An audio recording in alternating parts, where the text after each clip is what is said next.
This is Atomic Shinobi and today I'm going to narrate what if Kid Naruto became a Sannin and gained a Phoenix contract. If you enjoy this video, please like, share and subscribe to this channel. Now wasting no more time, let's start the story. A nine-tailed demon fox first appeared 3 years ago. A tail would swing, destroying a mountain and causing a tsunami. The populace gathered ninjas to combat it. In a life or death conflict, one ninja sealed the monster and gave his life to ensure the survival of his villages. The Undaime Hokage was the name of that ninja, and he sealed the Nina-tailed demon fox's abilities into a young boy's body after his death. Uzumaki Naruto is the name of this young boy. The majority of the villagers despise him and view him as a nuisance, or worse, as the embodiment of Kyuubi. Because most people believe he is the real demon fox, he is ignored. The Hokage, the majority of Konoha's clan heads who either sympathize with him or are unconcerned. A simple ramen chef named Tucci, and his daughter Iyame are the only ones who truly see him as him and not the demon itself or even just its container. Unfortunately, despite the Anbu following him, Naruto would be beaten half to death on October 10th by both shinobi and civilian mobs. That day just so happens to be today. Unfortunately, Naruto was not moving quickly enough because a mob was right behind him and was quickly catching up to him as he ran through the streets of Konoha as quickly as his legs would allow.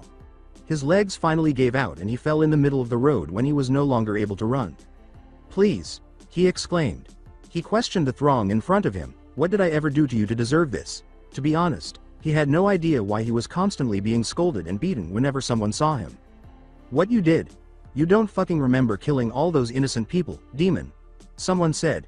His voice was full of hate. "We'll show you the pain you've caused all those people," he yelled. And so the agonizing beating started. The crowds gasped for air as an Anbu wearing a dog mask emerged in front of the bloody heap that had once been a young, smiling boy. This continued for nearly 10 minutes. He called for a dozen cage bushins to take them all in and declared, "You are all under arrest." At first, they seemed to want to fight, but the intention to kill put an end to those plans. Even the Chunin couple in the crowd understood that it would be useless to fight an Anbu, even if they were clones. When the Anbu went to check on Naruto, he was unconscious and barely hanging on. The crowd was swiftly dispersed, and the area was cleared. He listed his wounds, which included several cuts, a big gash on his chest that extended into his ribs, facial bruises, and a fractured jaw. While sending another cage bushin to alert the Hokage in case the hospital staff wasn't feeling cooperative, the dog Anbu made the decision to take Naruto to the hospital right away. When Naruto woke up the following day, the ceiling was white. He glanced around the room quickly and cautiously, not knowing where he was, and noticed the Hokage approaching through the door. The old cage said, "Ah, you're awake now, Naruto-kun. How are you feeling?" "Like I've been run over by something." "Oji-san," Naruto said in a tone devoid of feeling. "Can I ask you something, Oji-san?" Aware of what was about to happen, the Hokage asked, "What is it, Naruto-kun?" "Well, when I was being beaten," was Naruto's opening statement, causing the Hokage to wince at the word's emotionless tone. The young blonde's tone changed to one of mild annoyance as he concluded, "One of the persons said that I killed a lot of people and everyone called me a demon. Why is that?" "You didn't kill anyone and you are not a demon." The Hokage was perplexed by the question for a minute, but he knew that he would have to answer it eventually, but this was not the time. He skated around the issue and said, "The reason they think you are a demon is something I'm afraid I can't tell you right now, but I will tell you when you turn 12 or when you're a strong enough ninja. How about that, Naruto-kun?" With a hopeful tone, Naruto said, "Okay, Oji-san. Oh yeah, can I join the academy to become a ninja just like you?" The old cage came up with a plan to stick it to those prejudiced villagers and said, "You are not old enough to join the ninja academy, but how about I make you a deal? I will take you as an apprentice and teach you how to defend yourself, and you also don't have to go to the academy if you don't want to." "Really, Oji-san?" With joy, Naruto exclaimed. The Sandaime said, "Hi," as he prepared for what would happen next. Naruto leapt from the bed and gave the Hokage a tight embrace, making him laugh at his excitement. "Alright, Naruto, you are free to leave the hospital once the proper papers are filled out, and we'll also start the training 1 week from now, so be prepared.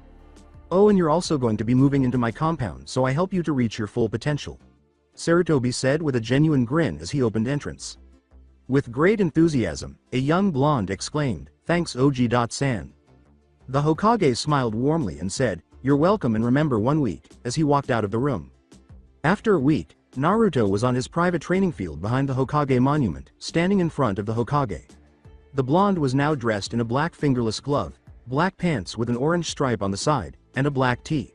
shirt. The reason Naruto wore this was because Hokage had informed him that a good ninja wouldn't wear orange. After making sure his young charge was listening, Sarutobi began, "Okay Naruto, for the next 8 years I will teach ninjutsu and taijutsu and maybe some genjutsu. I want to make you strong enough to be able to stand toe-to-toe with at least one of the stronger ninja of this village. I also want you to specialize in ninjutsu, fuinjutsu, and also kenjutsu. The reasoning behind my decision is that there are not many ninja in our village that are specialized in ninjutsu, fuin, jutsu or kenjutsu, and none that specialize in all three.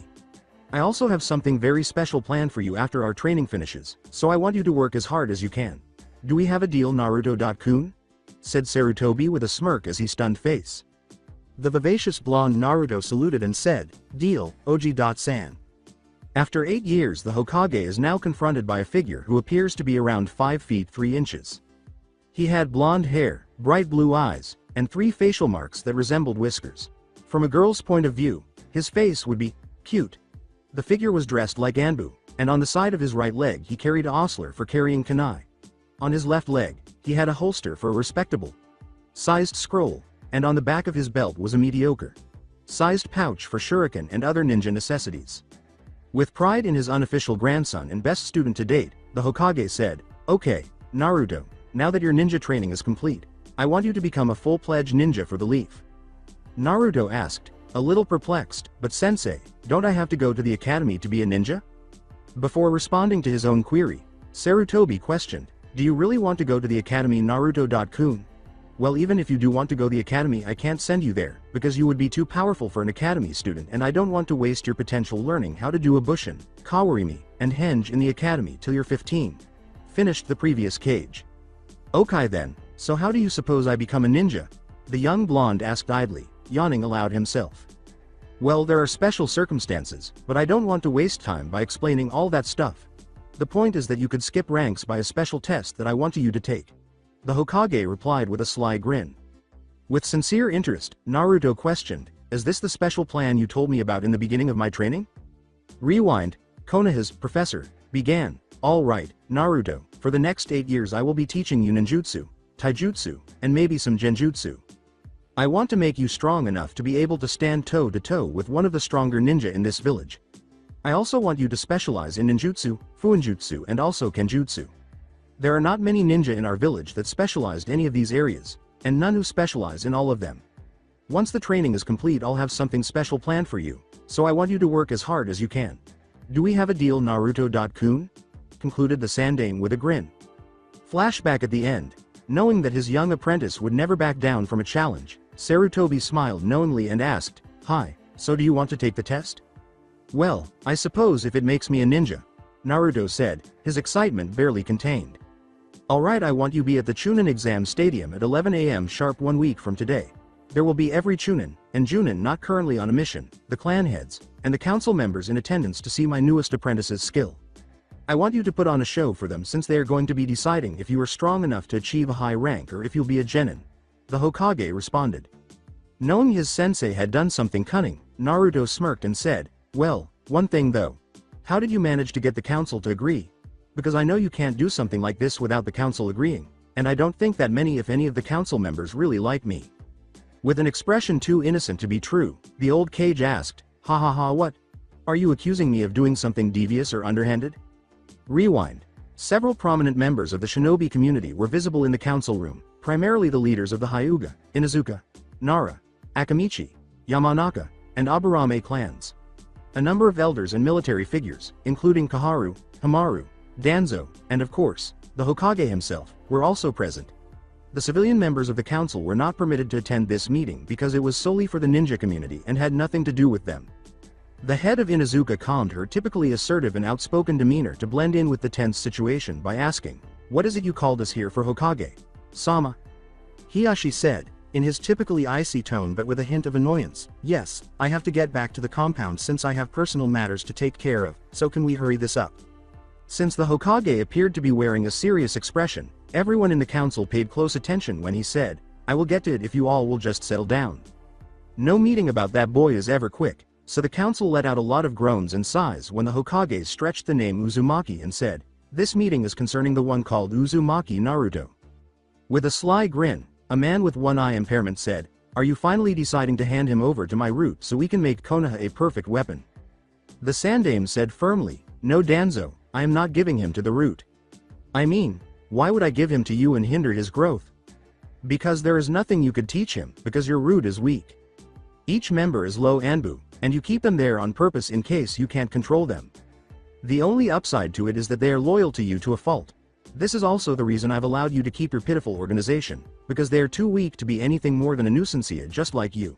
What the professor said to Danzo in private, let alone in front of the council, was not anticipated by anyone. A.N. For those of you who are unaware, I wanted to let you know that Sandaime disbanded Root in the original Naruto story, but I chose to keep it. "Hi Hokage. Sama," Danzo said with clenched teeth because he knew that everything the Hokage said was true and that answering would only make him appear foolish. After the shock subsided, Koharu said, "So what is it you wish to talk to us concerning Uzumaki?"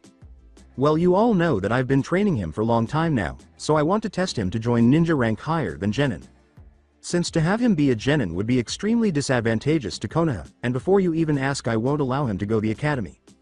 He is too powerful for it and it would waste his time and potential. At his current strength I believe he would be able to take me on and have a 50% chance of winning. That's why I want to give him a test to advance instead of going through all the ranks starting at the bottom," said the Sandaime with a proud voice. There was a collective gasp from all those into the room. "But Sarutobi, don't you think it's pretty dangerous to give such a young boy so much power? I mean, look what happened to Itachi. He killed his whole clan for power, well except his brother," Hamaru said with a worried voice. The Hokage looked at his former teammates and the Warhawk Danzo before continuing, saying, "I understand your concern Hamaru, but I know Naruto and he doesn't want power for his own selfishness. He wants to be strong and protect everyone in Konoha when he grows up. He has the will of fire that some ninjas in our village seem to lack." The elderly Kage smiled as he concluded, "He is also my true copyright and I believe in him." Quickly, Heishi stated, "If that's your choice then I fully support it Hokage. Sama." He wanted to leave this place as quickly as possible. "In any case, I never enjoyed attending council meetings." The old Hokage said, "Thank you Heishi." However, he had a suspicion that his decision was more motivated by his frustration at having to attend yet another meeting centered on Naruto than by his faith in his Kage. Koharu asked, a little irritated at the idea of the young blonde being so powerful, "Well then, if that's settled then when is the exam going to be?" "It will be held in the Chunin Exam Stadium in exactly 1 week from now," Sarutobi continued. Flashback at the end, "And you know Naruto, not everyone in the council hates you. Well, except Danzo who had asked me to make you join root couples 100 times, so don't lose faith in Konoha yet. I mean, I know that they don't like you much, but someday they will come around and accept you. I know they will. After all, you'll be their Hokage one day." Sarutobi said this in a playful voice toward the end. "I hope so old man, and you know I could never be angry at someone who's done no true harm towards me or my precious people for too long," said Naruto with a grin. As he looked at the massive piles of paper that seemed to be taunting him, the Hokage said in a terrified tone, "I know Naruto, and remember to be prepared in 1 week. Polish your skills in this week. Though don't go overboard on your training, because you're going to need your strength with the opponent you're going to be fighting. Now get out since I have a lot of paperwork left to do." Naruto quietly left the room after saying, "You know Oji-san, I know a way to defeat it, but I'll only tell you when you tell me why more than half of Konoha hates me." Had he waited a bit longer, he would have seen the Hokage's dejected face as he gazed at the image of Konoha's hero, the Yondaime Hokage. A week later, Naruto was seen making his way to the stadium, unsure of who his opponent would be and whether they would present a good challenge. He had put in twice as much effort over the last week to get ready for this day. He had practiced Taijutsu for 3 days and Ninjutsu exclusively for 3 days. Then, because his muscles were still sore from the intense training, he took yesterday off. He didn't practice Fuinjutsu because he knew it would be very useful in a full-on battle. Naruto appeared to be so engrossed in his thoughts that he failed to realize he had already reached the center of the stadium. However, when someone tapped him on the shoulder, he was startled out of his reverie. He noticed a man chewing senbon as he glanced over his shoulder. "I wonder if this person is my opponent. No, he looks too weak." Naruto wasn't one to undervalue people, but he couldn't help it with this particular guy. The young blonde reasoned, "He must be the proctor, because I wouldn't even need to go half power to beat him." The Hokage was in a booth next to the council members and clan heads when he turned to look around the stadium. He could see all of the shinobi in the opposite section, patiently awaiting the start of the match. However, one individual in particular drew Naruto's attention. She had the most stunning face he had ever seen, gorgeous red eyes, and brunette hair. She was accompanied by another woman, who was equally lovely but not as lovely as the red-eyed goddess. Asuma Sarutobi and a silver-haired man were also present. Then, without appearing to notice anyone he knew, he swept past more people and turned to face the proctor. "Are you my opponent, because I don't really see anyone else beside you here?" he asked, flaring a portion of his chakra, nearly bringing the proctor to his knees with a sudden pressure. The proctor stated, rather shakily, N.N.No, I'm N. Not your opponent, B. But he should be here any second. Everyone heard a girly scream at that moment, and when they looked up, they saw someone drop from the sky and land directly next to the proctor. The man twitched for a minute before getting to his feet. His hair was white, and he had a straight line of red tattoos beneath his eyes. When he saw Naruto a few moments later, he remarked, "Su, you're my opponent. I thought you'd be bigger from how Sarutobi Sensei kept bragging about you. If you were my opponent, then where the hell were you all this time? I was starting to lose my patience, and why the hell did you fall from the sky?" The newcomer admitted with a proud expression that he had saved face in front of the crowd. "Well, you see, I was searching to see if there are enemies in Konoha, and I suddenly encountered a dangerous foe, and after fighting for a couple of minutes I finally managed to defeat the foe, but before I land the fatal blow, the enemy used an incredible taijutsu move to make me fly, and that's why I was late." Disbelieving the story, Naruto asked, "Is that why you have a slap mark on your face?" At that moment, the man yelled, "Hey, I told you it was a powerful attack," while sobbing in an anime style. 1 minute prior to, the same man was snooping on the women in the hot spring when he sensed a malevolent aura and turned to see a group of women with ominous auras encircling them. "Why, you little pervert, prepare to face divine punishment," they cried out in unison, and the leader slapped him so forcefully that he flew 3/4 of the way across Konoha. Now Naruto instantly regretted asking, "So now that you are here, what's your name?" "I am the protector of weak and eliminator of the enemy, for I am Jiraiya the Toad Sannin," the man declared, performing a cheesy dance while calling forth a large toad beneath him. Everyone in the stadium fell to the ground, and Naruto exclaimed, "All right, then, can we start the show already?" Before the young blonde in front of him gave it back tenfold, Jiraiya smirked and said, "Why? Are you so anxious to get your ass handed by me that you can't wait?" A tick appeared on Jiraiya's forehead as the young man said, "Whatever, arrow, Sannin."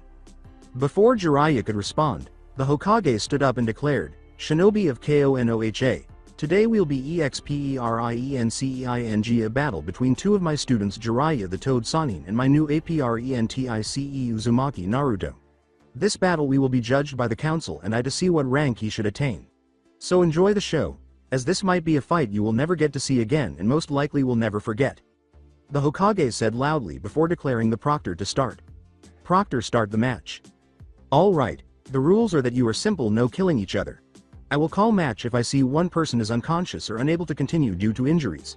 Now are you two ready?" said the proctor, who was standing on the side of the field with Jiraiya and Naruto facing each other.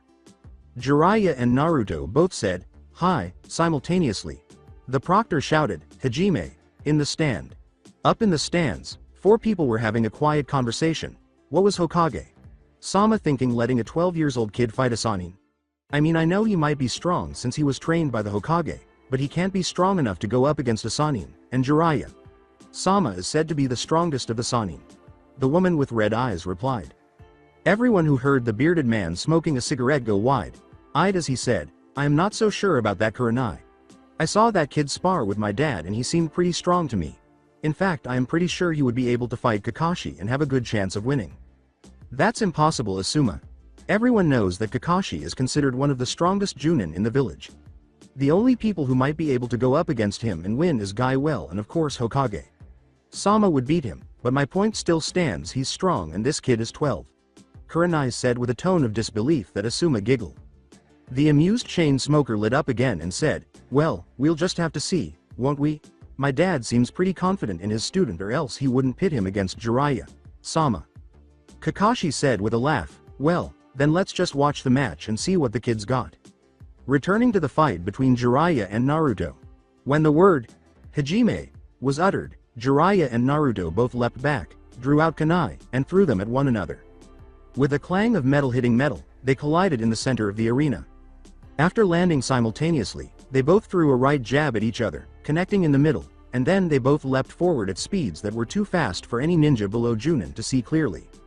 Both fighters struggled to overpower the other after their fists struck the ground, which collapsed under the pressure. Both leapt back, realizing that neither could currently overwhelm the other. Jiraiya then began performing hand seals and uttered, Kaden. Hosenka no Jutsu, fire style. Art of the Phoenix Flower, which was easily sidestepped by a sudden burst of speed. Since the fight was going nowhere, Jiraiya decided to go all out and move at a blinding speed that only the elite ninja could see. The two fighters continued to trade crippling blows for several minutes. Naruto could see it clearly, but he was too slow to avoid the blow that sent him crashing into the stadium wall. Naruto's injuries were limited to a split lip that was healing quickly and a few rips in his shirt when he emerged from the wreckage. So you finally decided to go all out, huh, Jiraiya? Sama? Well then it seems that I don't have to hold back, he said, grinning as he looked at Jiraiya. He then placed his hands in Ram's seal, which caused a chakra vortex to swirl around him. Everyone who recognized it, including Jiraiya, went wide-eyed when he yelled, Kai, and seals connected to one another appeared all over his skin. As he stifled a grin and muttered to himself, so you finally decided to show your true strength, Naruto.kun. Sandame was the only one who wasn't shocked. Kurenai and her female companion were perplexed in the stands since they had never seen anything similar. With a perplexed expression on her face, Kurenai said, Hey Anko, do you know what's happening? I've never seen anything like it in my life. Anko spat out, Well don't ask me, this is the first time I've seen it. Maybe it will give him power like the snake freak's curse seal, while unconsciously massaging her neck. Anko, that's not a curse seal. What you're seeing right now is a highly advanced gravity seal that hasn't been seen in 12 years. The last person to use this type of gravity seal was the Yondaime Hokage himself. This is because there haven't been any seal masters that could make such a complex seal like that. I don't know how he got his hands on seal like that, but from the amount of them I'd say his speed and strength are about to go through the roof.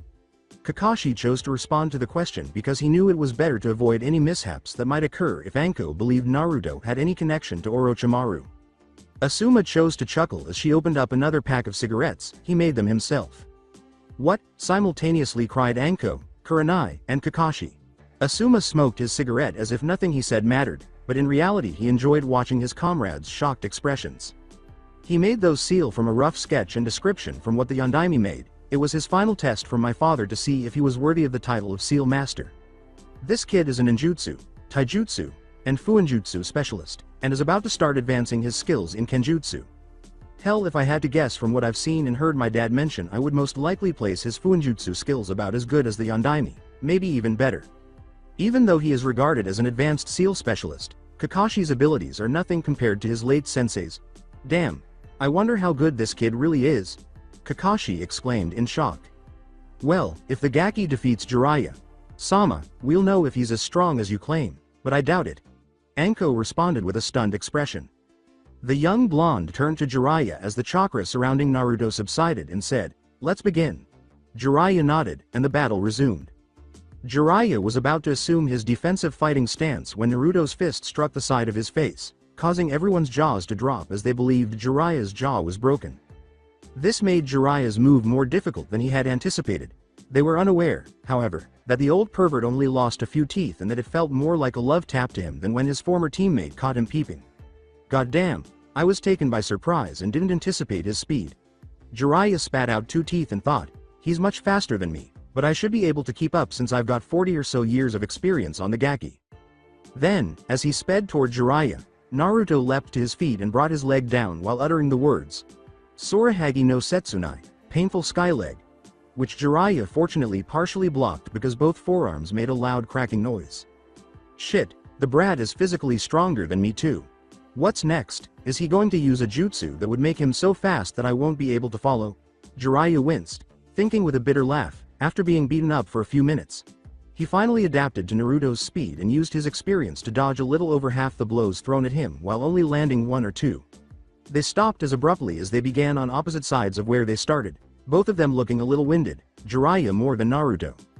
Well, it looks like we are about equal in taijutsu with your experience versus my speed and strength advantages, so why don't we test our ninjutsu?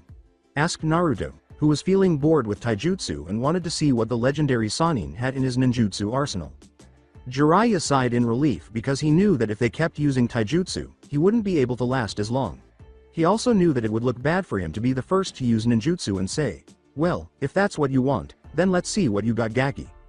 Then, both fighters leapt into the air and began performing hand seals, which to most people would seem to be a blur. Naruto then called out, Futen. Renkuden, wind release. Drilling air bullet, which was met with Jiraiya's, Futon. Daitopa, wind release. Great breakthrough.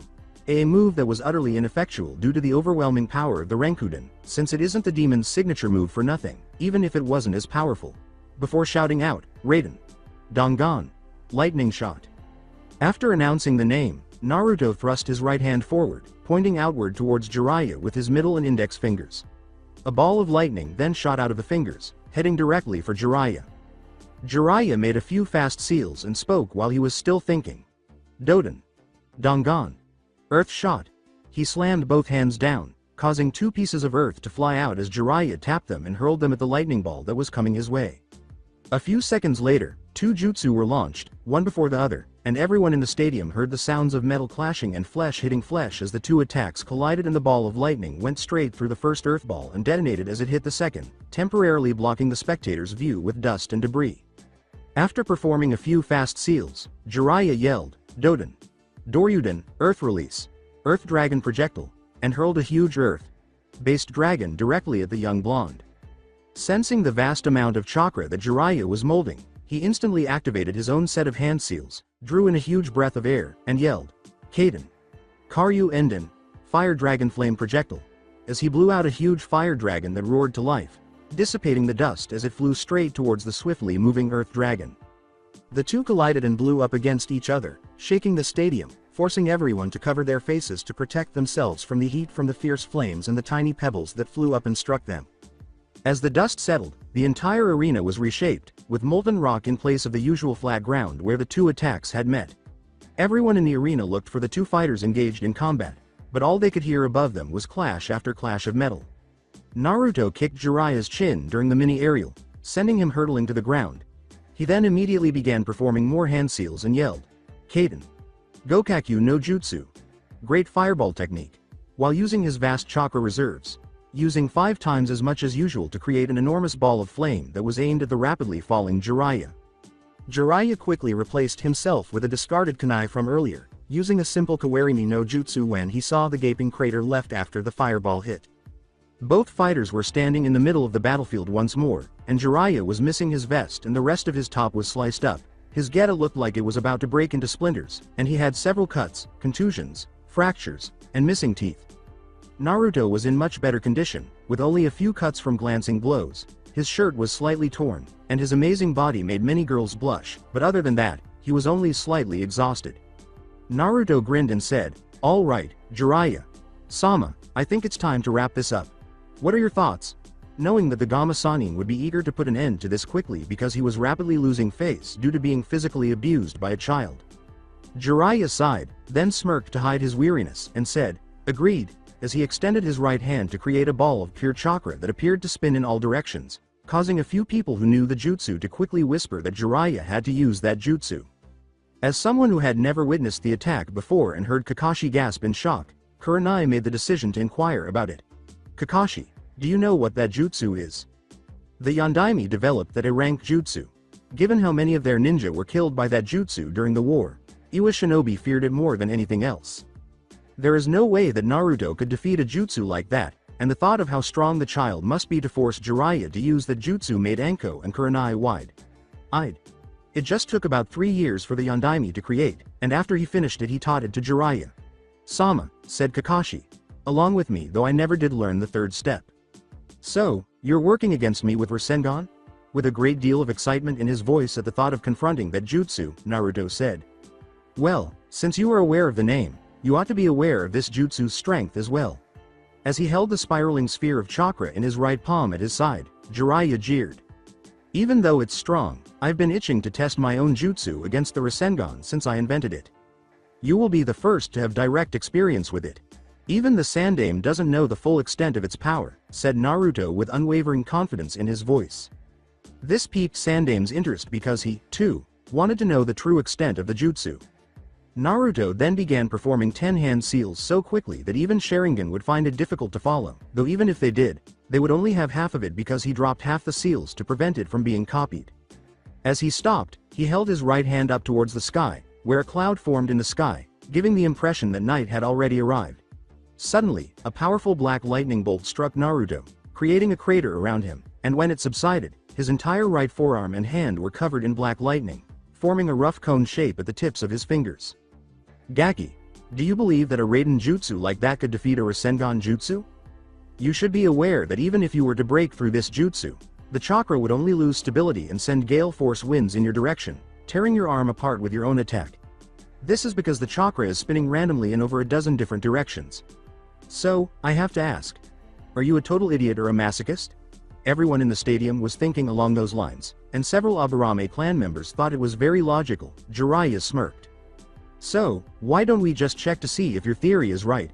With a knowing smirk, Naruto said this before rushing in Jiraiya's direction at a speed Jiraiya could only assume was comparable to that of his former pupil when he first turned into a Junin. Before both jutsu connected, they both yelled, "Raiden! Naito no Kami! God of Night Lightning!" And Jiraiya called out, "Rasengan, Spiral Sphere," at the same time. Jiraiya quickly shook those thoughts out of his head and charged as fast as he could towards his young opponent. Both fighters then moved their right hands back before thrusting them forward with all their strength. When the two jutsu met in the middle of the arena, they created a tremendous amount of whirlwind, with black lightning streaks circling both opponents. After Naruto's jutsu broke through the outer shell, Jiraiya's Rasengan abruptly failed and went crazy. The ensuing explosion occurred exactly as the Toad Sannin had predicted, and then everything was reversed. Jiraiya thought that when the Rasengan became unstable, the black lightning would return to Naruto and end the match, but instead it simply dissipated. In order to avoid killing the elderly pervert, Naruto blunted his attack after it had penetrated the Rasengan and redirected it towards a significant nerve cluster in Jiraiya's chest. A surge of intense electricity shot through his body as soon as the now blank black arm covered in lightning struck his chest, causing him to yell in an unearthly manner, "Aarrrggghhh." The crowd shuddered at the power that was displayed and the fact that one of the combatants was in pain. With his hair standing on end, earwax melted and streaming out of his ears, and a massive burn mark the size of Naruto's fist on his chest, Jiraiya was discovered twitching violently while lying unconscious on his back a minute after the dust had cleared.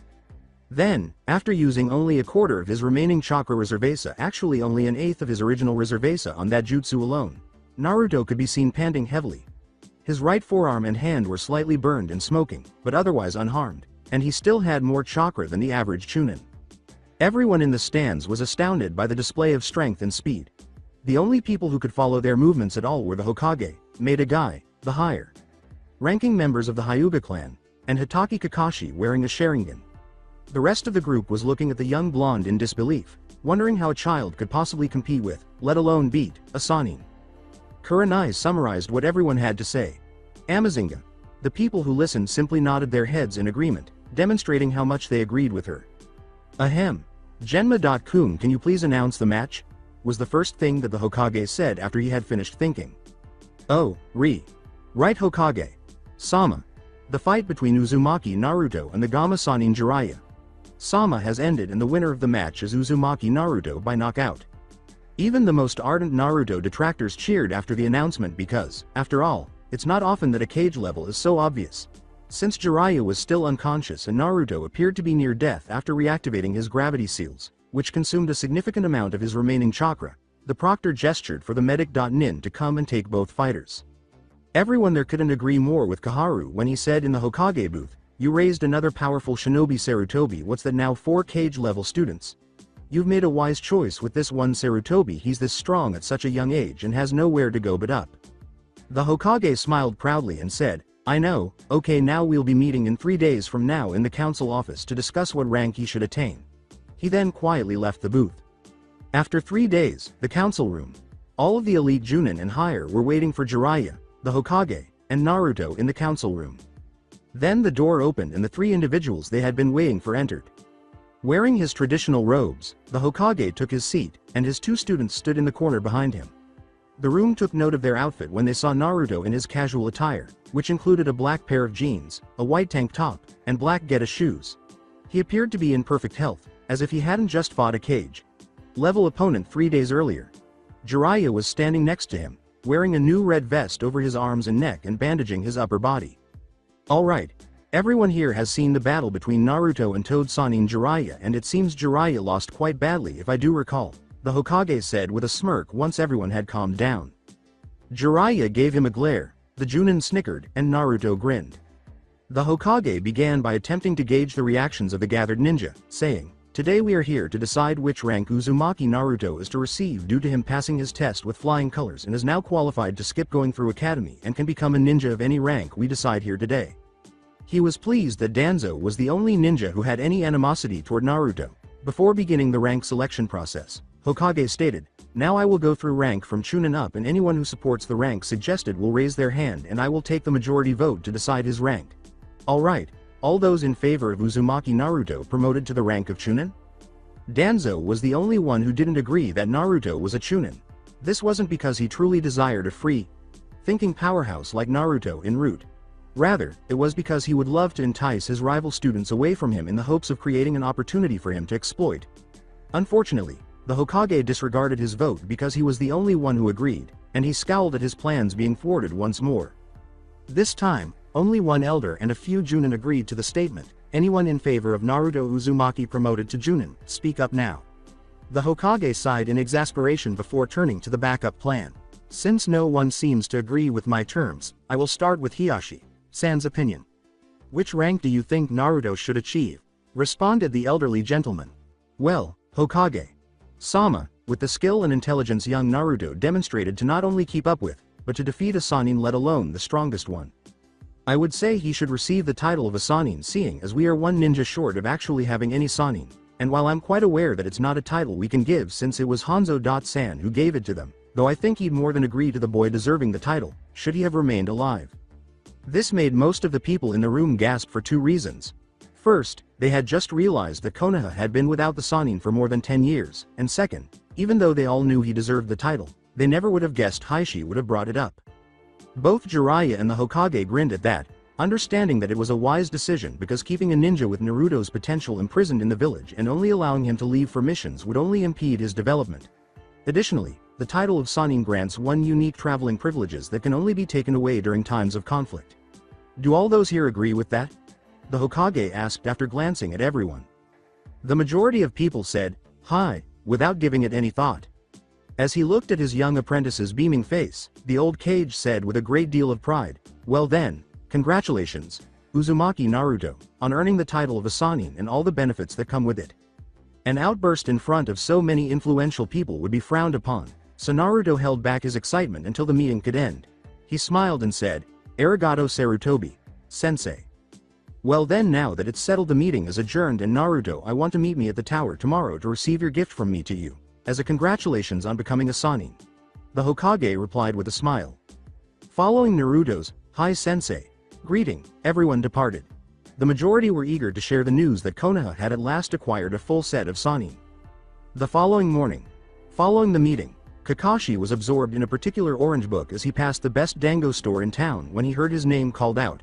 He glanced over his shoulder and saw Anko, Kurenai, and Asuma seated in the dango shop, talking with a few others about what had happened in the stadium 3 days prior. Then he approached them nonchalantly and asked, "Yo, what are you guys talking about?" Kurenai's voice was venomous as she brought up perverts. "Hello Kakashi, still perverted I see. We're just talking about the fight between the kid and Jiraiya Sama, and filling Hayate, Yugo, Iruka, and Ibiki in on the details on the fight." Kakashi addressed a man with a scar across his nose, asking, Iruka, why are you here since I know you didn't take a mission?" Iruka said bitterly, "Well, you see, at that time I was teaching the academy students since most of the teachers left to watch the fight." He had heard it was an incredible fight, but he had missed it. "Nay Kakashi, they were going to decide which rank Naruto earned last night, right?" asked Asuma after the scarecrow nodded. "You were there, right? I mean, it's not like you're gonna miss something like that seeing its direct connection to the Yondaime, so can you tell us if he made Chunin or Junin?" replied Asuma. Everyone listened intently to his question, curious to find out the rank of the shinobi who had vanquished a Sannin, let alone the strongest Sannin of all. The majority were only interested in seeing if they could work with the child, particularly Kurenai and Anko, who both thought he was adorable and would probably become a real looker as he grew up. Well, the majority of the people on the council didn't want him to be either Chunin or Junin, Kakashi said, placing his left hand on his headband. This elicited a number of curious looks from everyone in the room before he continued, So Hokage. Sama asked Heishi. Sama for his opinion first. Heishi then said that he wanted Naruto to be the last Sannin, and everyone in the council agreed. Kakashi quickly pulled out his Sharingan to commit the expressions on everyone's faces to memory. Kakashi grinned beneath his mask and thought, "Ah, priceless." Everyone's jaws were on the ground until Asuma finally spoke up a few seconds later. "Yo. You aren't pulling our legs, are you, Kakashi?" Asuma asked, perplexed by Kakashi's answer. "Why? Yeah, I mean there are already 3 Sannin, so it would be weird to have another Sannin and still call them Sannin and not Yanin or something." Iruka responded in disbelief. The copy nin, still grinning beneath his mask, made people perspire by responding, "Did you guys say something?" Furious at his stupid response, Kurenai screamed, "Baka, answer the question already," and punched him in the back of the head. Asuma, the perverted Junin, smirked and rubbed his head, saying, "No, I am not pulling your leg, Asuma." He was elected as the new Sannin, and for your information, Iruka, Orochimaru lost his title the day he abandoned Leaf. So now Naruto is elected to fill his place, and we all know that he deserves it, if his battle with Jiraiya Sama was any indication. Anko laughed and replied, "Well then I guess next time we see the Gaki we'll have call him Naruto Sama, now won't we?" The one-eyed Junin decided to pull her legs and asked, "Wouldn't you like that, Anko?" This caused Anko to blush intensely before snapping, and Kurenai to glare at him. As she threw dango sticks at the pervert's crotch, the snake mistress yelled, "What the hell is that supposed to mean, Kakashi?" The pervert fled behind Ibiki, who casually caught them all as if it were routine. He quickly left before she became serious and began throwing kunai after saying, "Oh nothing at all." Even Ibiki has a limit to what he will do for a comrade, and using a kunai to stand between them and an irate Anko is way beyond that limit. The idea that Uzumaki Naruto was the 3rd Sannin quickly gained traction. While the shinobi section knew that it was probably true because the majority of them saw the match 3 days ago and the others at least heard about it, the civilians didn't really care because they assumed it was just a rumor. They were all somewhat pleased that Konoha had finally produced its 3rd Sannin and another powerful shinobi. Additionally, they hoped Naruto wouldn't become like Itachi and go crazy killing everyone. The Hokage Tower at noon. In front of a massive vault containing hundreds of different types of jutsu, Naruto and the Hokage were visible. Even though Naruto was the Hokage's apprentice and would typically receive scrolls from the Hokage to practice on his own, he had never had the opportunity to witness the sheer volume of jutsu in one location, so he was amazed. Since instruction was essential to learning taijutsu, his sensei would only assist him during training. The vault was divided into 5 sections: taijutsu, ninjutsu, genjutsu, kinjutsu, and kenjutsu are the names given to each section. Naruto was thrilled because he wanted to master kenjutsu because he enjoyed the feel of a blade in his hands. However, because the Sandaime was only skilled in kenjutsu and not qualified to instruct someone who wanted to master it, he was never able to learn anything beyond the fundamentals of the art. "Sensei, since you said that I should be a kenjutsu master, how come I never got to learn anything beside the basics?" asked Naruto in disbelief. Then, after giving Naruto a quick glance and grinning, the old man said, "You see, Naruto, the reason I only taught you the basics is because I want you to create your own style of kenjutsu that could only be considered unique to you. So I taught you the basics because you'll use them to build your style up from there, which is what any true kenjutsu master has. His own style. Now do you see why I only taught you the basics?" In response, Naruto nodded. The Hokage then began to move in the direction of the ninjutsu subsection that held Konoha's summoning contracts. All of the summoning contracts that were not in use at the time were in this section. If he wanted one, he would need the consent of the current contract holder. "Okay, Naruto-kun, this is my gift to you. You may now pick one of the 4 currently unused summoning contracts, as every Sannin has their own summon animal. The ones to choose are the boar, the bear, the bird, and the lizard." Naruto couldn't help but feel drawn to the room's corner as he gazed at them. He saw a tiny, dusty scroll on the shelf as he got closer to the corner. He picked it up slowly, dusted it off, and saw the Phoenix kanji of the contract for calling forth the Phoenix clan.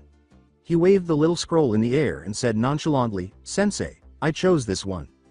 The old man said, "Okay Naruto, which summon is that?" Naruto uttered the word, "Phoenix," and the Hokage stared at him in disbelief. "What's wrong, Sensei?"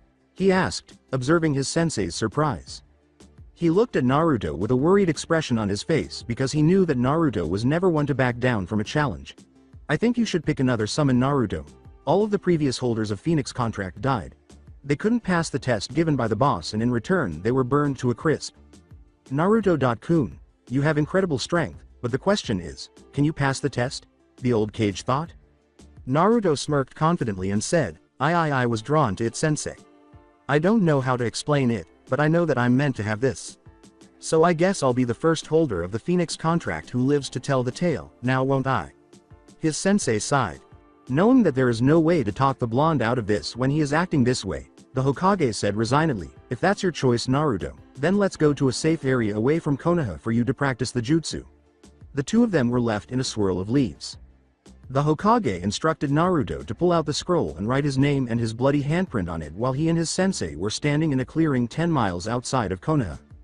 When Naruto opened the scroll, he saw the names of roughly 10 people written in black blood, leading him to believe that they were hopefuls who had failed the test. After cutting his thumb, he wrote his name on the scroll and left his handprint on the underside. Before he got up to face the Hokage, Naruto swiftly sealed the scroll in his carrying scroll and closed it. Alright Naruto, now I want you to do the hand seals for Kachiyose, then mold a massive amount of chakra. I'd say a quarter of your reserves could summon 3 Gamabuntas, and he takes about the most chakra to summon of all the summon bosses. Then you'll find out if you pass the test exactly how much to use to summon the boss. Then place the hand you used on the contract to where you want to summon, explained the elderly Kage. The Hokage quickly jumped out of the way to avoid being burned as a 40-foot section of the clearing was suddenly set on fire after Naruto nodded in understanding and proceeded to gather a huge amount of chakra by going through sets of seals before slamming his right hand into the ground and yelling, Kachiyose no Jutsu. A fire portal appeared beneath Naruto's feet, and a massive bird that appeared to be made entirely of fire emerged from it. However, upon closer inspection, it was revealed that the bird was actually inside the fire, and Naruto was standing in the middle of it on the powerful bird's beak. According to Sarutobi's sharp eye, the powerful phoenix was 150 feet tall and, twice, as it flapped its incredible 225-foot wings. The fire disappeared from the earth and the bird emerged. It shuddered under the weight of the bird when its foot touched the ground. Now, the bird folded its powerful dark red wings with an orange feather protruding into a casual position as it surveyed its surroundings. Its once flaming tail feathers stopped flaming, and its brilliant orange feathers, which covered its body, calmed and relaxed. 3 red feathers were arranged vertically atop its head. Are you the person who summoned me from my slumber? The phoenix asked, its remarkably crystal blue eyes taking in the appearance of the one who summoned it. Naruto nodded, not trusting his voice because he was so amazed. The phoenix then went on, my name is Rugen, the head of the Phoenix clan. If you want the help from my kind, you need to pass the test I shall give you. The phoenix said this as if reading from a script. As respectfully as the arrogant boy could, Naruto asked, so what is it I have to do, Rugen? Sama. However, his voice and eyes were full of raw determination. Rugen gazed into Naruto's soul with icy blue eyes and said, look into my eyes, boy, and tell me, what do you plan on using the power of my kin for? I sense no corruption. He may be the first to wait. What's this? What, a demon? As Naruto spoke, the powerful summon thought, it looks like the Kyuubi is trying desperately to taint the boy. Amazingly, he's keeping the taint at bay subconsciously. He truly is a remarkable child. The blonde's voice was full of grit and determination, as if daring the beast to question his answer, which he believed wholeheartedly. I plan on working with them to protect all those precious to me, as well as this village. Even though they shun me for something I had no control over, I will protect them all, because I am a Sannin of Konohamaru no Sato, he said. But the great winged bird said, all right boy, you passed the test. With a bewildered tilt of his head, the young blonde asked, if I may ask Rugen, Sama, what was the test? Rugen laughed heartily and said, well hatchling, that was a test of your soul. When he realized the boy still didn't fully comprehend, he sighed and went on. If I sensed your soul was corrupt in the slightest way, or your answer untrue, I would have destroyed you. You passed cause your soul is pure, and answer true, which is a must among my clan. Now I have a gift for you, hatchling, roll up your left sleeve. Finished the enormous bird. After Naruto obeyed, a feather landed on the blonde's forearm after floating from Summon's brow. After a few seconds, there was a red flash and the sound of burning flesh, and then Naruto was briefly absorbed by his own chakra before he quickly fell from the Phoenix boss's beak to the ground. About halfway through his descent, the blonde was snagged by a big feather and then drifted in the direction of a concerned Hokage. Rugen chose to tell the elderly man what had happened after noticing his worried expression. Old man, the hatchling will be alright. I just applied my clan's unique summoning tattoo. Though I'm quite surprised, that tattoo is unique to my clan. It has storage, so to speak. he will be able to fill its reservoir with chakra, and that is what happened. It forcibly took all the chakra it could handle from him while leaving him alive. This will allow him to summon us by merely applying blood to it and choosing the amount he wishes to use. The reason I'm surprised is that Mark can hold enough to summon me 5 times, and counting that he already summoned me plus the tattoo itself taking about half as much as it takes to summon me just to be applied, so I'm surprised he had that much chakra in him. After receiving a nod from the summoner, Arigato Rugen Sama thanked the Hokage. Then he turned to face Naruto, who had a new addition to his arm and was sleeping soundly. Rugen said, vanishing in a huge whirlpool of flames, until next time. A squad of Anbu suddenly materialized in front of the Hokage just as he was ready to depart. Hokage Sama, are you alright? We felt that huge chakra spike from here while on patrol and decided to come check it out. We just finished checking the perimeter. Also, what happened to Naruto? Sama. The captain, wearing a bear mask over his face, said as the Anbu members all kneeled in front of the Hokage. The Hokage replied with pride, I'm fine, Captain. Naruto-kun took and passed the test for the chakra spike. I might also add the test of his new summons boss. A purple-haired woman wearing a cat Anbu mask said, if it's okay with you, may I ask Hokage? Sama, which summon did Naruto? Sama select. The Sandaime remarked nonchalantly, hoping to see the expressions on everyone's faces. Of course not. Naruto picked the Phoenix contract and became its official summoner today. The Anbu were all staring at this point, as they had never heard of such a contract. The Hokage quietly left the clearing as the Anbu carried on their patrol, saying, I would love to stay and chat, but I have to take our newest member of the Sannin to the hospital. When Naruto woke up the following day, he saw a white ceiling, which made him groan because he realized where he was. As his thoughts drifted to the moment he was hurt practicing jutsu, Naruto unconsciously rubbed the new addition to the underside of his left forearm and thought, damn, I think I should get my own room here, and maybe move in seeing as I spend the majority of my time here when I train. When he overworked himself in the training field, his sensei would always find him unconscious and battered. In order to leave this place, Naruto chose to get out of his reverie and use the restroom to freshen up. He saw the tattoo while washing his face and knew it was a summoning tattoo, but oddly, he felt a great deal of chakra emanating from it. He dismissed it as something he would discuss with his sensei later and left the restroom to find him reading a particular orange book in a chair. Sarutobi swiftly put his book away in the hopes that Naruto wouldn't notice it when he saw him. Because of the moniker his student gave him, Naruto made the Hokage's left eye twitch when he said, there is no point in hiding it, Ero. Sensei, since I already knew you read those perverted books. The blonde looked around the room and asked, so where is Ero, Sannin? Who might that be, Naruto? The Hokage asked him, glancing at him. Sarutobi perspired and pondered how Naruto came up with these names when he said, why Jiraiya? Sama, of course. I decided to give him a nickname as well, since he's the one who writes that smut you read. Curious, the Sandaime asked, why do you need Jiraiya, Naruto? Naruto grinned and said, oh, no reason, I just wanted to call him Ero. Sannin. Hearing that, the Hokage was forced to take responsibility.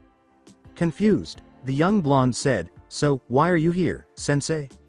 Both sensei and the student hushed to the Hokage's office after he said, let's go to my office so we can speak in private. Naruto was now sitting in a chair in front of the Hokage's desk, smoking from his pipe and wearing a serious expression. In an attempt to defuse the tense situation, the young blonde said, hey sensei, I have a question. What's wrong, Naruto? The elderly Hokage inquired, relieved that his pupil had broken the awkward silence. The young Sannin questioned, what's with the massive amount of chakra in this summoning tattoo? That well, Rugen said that the tattoo has a special feature unique to his clan. The tattoo has a chakra storage. This enables you to fill it up, and keep it full so you don't have to waste your chakra during battle. All you need to do is apply blood and release the amount you want to use, and so you know he said that it can hold enough to summon him 5 times, so you'll need to use 1/5 of the chakra in it to summon him. Conclusion of the professor, to a bored pupil. With a sigh he kept going, once applied it took a large amount of chakra to set, then forcibly took as much chakra as it could from you, which happened to be enough to fill it up, though it left you drained. The old man laughed when the young blonde exclaimed, Yada. I passed, and recalled that despite the boy's strength, he was still only a boy. Half of the young blonde asked, I guess from now on I'll be known as Konoha's Fenikusu Sannin, huh? The Hokage chuckled, yes Naruto, you'll be known as that from now on. Now, onto what I was officially going to tell you. As a Sannin you are able to do many things that normal shinobi aren't able to. A Sannin immediately assumes control of soldiers on a battlefield as the highest rank, except when the Hokage is present at the scene. Sannin usually take on an apprentice as a way to pass on their legacy, but I don't think you'll have to worry about that since you've got a long time ahead of you to worry about that. They are also able to leave the village for as long as they want, but will be considered a missing ninja if not heard from for longer than for about a year, or if they refuse to return when sent for during wartime situations. They usually attempt to get information on threats to the village when opportunity arises unless you're Jiraiya, in which it's basically his sole duty other than his writing he. So you see Naruto, if you want to leave the village you could, but you have to keep in touch with me every once in a while," said Sarutobi, earning a nod from Naruto. Naruto, irritated that his sensei has yet to tell him about it, asked, "Is there anything else you to tell me, sensei?" He had assumed that since he was now a Sannin, his sensei would come clean. Not understanding what Naruto was discussing, Hokage said, "Not anything I can think of right now." He was totally unaware of the enormous tick that was covering Naruto's right eye. The Hokage stared at Naruto in disbelief as he calmly said, "Oh, I don't know, maybe you could at least tell me that the reason I'm hated by most of Konoha is because of the Kyuubi being sealed inside me." Naruto's voice carried a hint of annoyance. That had completely slipped his mind, but... A shaky Sandaime asked, How did you know about that, Naruto?" The blonde said in a tone of mock hurt, "Come on sensei, you actually thought that a seal master like me wouldn't notice a gigantic seal on his stomach?" As he grabbed his heart, he added, "You wounded me with your lack of faith in my abilities, sensei." Because of his student's uniqueness, the Hokage asked, "I see. So how long have you known?" while shedding a lot of perspiration. Then he said, "Probably about a year and a half ago. My shirt got burned practicing a jutsu, and when I molded chakra I saw the seal on my stomach, and after some research I found out that this was the seal made by the Yondaime and sort of just connected the dots from there." The old Cage asked wearily, a little scared of the response, "So, you are not mad, Naruto?" "Well, at first I was, but then I got over it. I chose to accept my destiny. I do have one question though." "Why me?" replied the young woman. "You were the only baby that was born on the day the Kyuubi attacked." Sarutobi answered with a sad expression. The Yondaime would have used some other alternative, but there was none at the time, so he decided to use a newborn baby to seal the Kyuubis away. At that question, Hokage winced, which Naruto saw but chose to do. "But what about my parents? Why did I never know them?" Naruto also noticed that Sarutobi was lying when he said, "I am sorry, Naruto, but we never found out who your parents were." However, he chose not to question Sarutobi because he knew his sensei was a better liar than that and knew there was a reason why he was lying so badly. Then, Jiraiya happened to be the person who fell from the ceiling when Naruto pulled out a kunai and threw it at it. He jumped up fast after landing in a heap and exclaimed, "Oh ho Naruto, as good as ever I see." Jiraiya's left eye twitched and she began muttering something about how young people nowadays don't respect elders or something like that when Naruto decided to play a practical joke on him and said, "No, not really. You just suck arrow, Sannin." After laughing at his student's mischievous behavior, the old Cage decided to correct them in the only way he knew how. By saying, "Settle down now you two." He did this in a way that threatened to punish them if they disobeyed. They both looked up, and he went on, "So Jiraiya-kun, what are you doing here?" Jiraiya, wearing a pitiful expression of defeat, rubbed a phantom pain in his lower regions, and glared daggers at the laughing new Sannin. "I need to leave today since I haven't been able to do any research in Konoha because someone commissioned a squad of Anbu Kunoichi to patrol the hot springs." The young blonde remarked mockingly, "Really now I wonder who would go and do a thing like that." The Hokage said, "Ahem, right, let me know what you discover in your research and do it fast." "I don't like waiting," as the Chibi Hokage danced around, exclaiming, "Yay! Next stop ICHA Paradise Volume 10. The happy dance was said before Naruto interrupted and ruined it. Jiraiya hit him over the head, causing his eyes to widen slightly before he quickly forced his features into a fake smile. "By research you mean peeking on women then getting the hell beat out of you, don't you arrow, Sannin?" he asked. "Baka, don't call me that." Jiraiya then reacted angrily. "Why not, you are a pervert aren't you?" inquired Naruto inquisitively as he cleaned out his ear with his pinky in response to the pervert's loud cry of outrage. Super Pervert proudly exclaimed, "I am not a pervert, I'm a super pervert," as he made his new teammate and sensei perspire. The young blonde said casually, "Right, well back to business. I'm going to leave Konoha for a while sensei." Jiraiya and Sarutobi gave him strange looks. The Hokage then inquired, "Why so sudden Naruto?" to find out what was on both of their minds. Well, I want to create my own Kenjutsu style, which will take some time, and I want to get out and spread my wings. Don't worry though, I'll be back to see the hopeful genin due to graduate in 3 years. Since most of the clan heirs are in that batch, and I also want to see someone special. Naruto blushed as he thought about particular woman with red eyes. Both of the perverts in the room gave him a questioning look as a result. Since there was a lot of paperwork involved in Sannin travel rights, the Hokage said bitterly, "Well Naruto, I finalized your Sannin travel rights earlier today and so you're all set to go anytime." Then Naruto stood up and said, "I guess this'll be last time I see you in few years, ne sensei?" as he turned to face the door. "Hi Naruto," said the proud but dejected Hokage. After saying, "Well, ya ne," the blonde shut the door and walked out. Jiraiya asked, "He'll grow up to be stronger than his father, won't he, sensei?" And Sarutobi nodded. Naruto was spotted racing toward the main gate and jumping houses the following morning. Although he knew he might see the red-eyed woman in a few years, depending on when he completes his training, he was a little bummed that he wouldn't be able to see her for a while. He saw two chunin chatting among themselves as he leapt to the ground and approached the front gate, oblivious to him. The blonde sighed as he made his presence known with a loud ahem that caused the two shinobi to look up. He wasn't trying to be stealthy or hide his presence at all.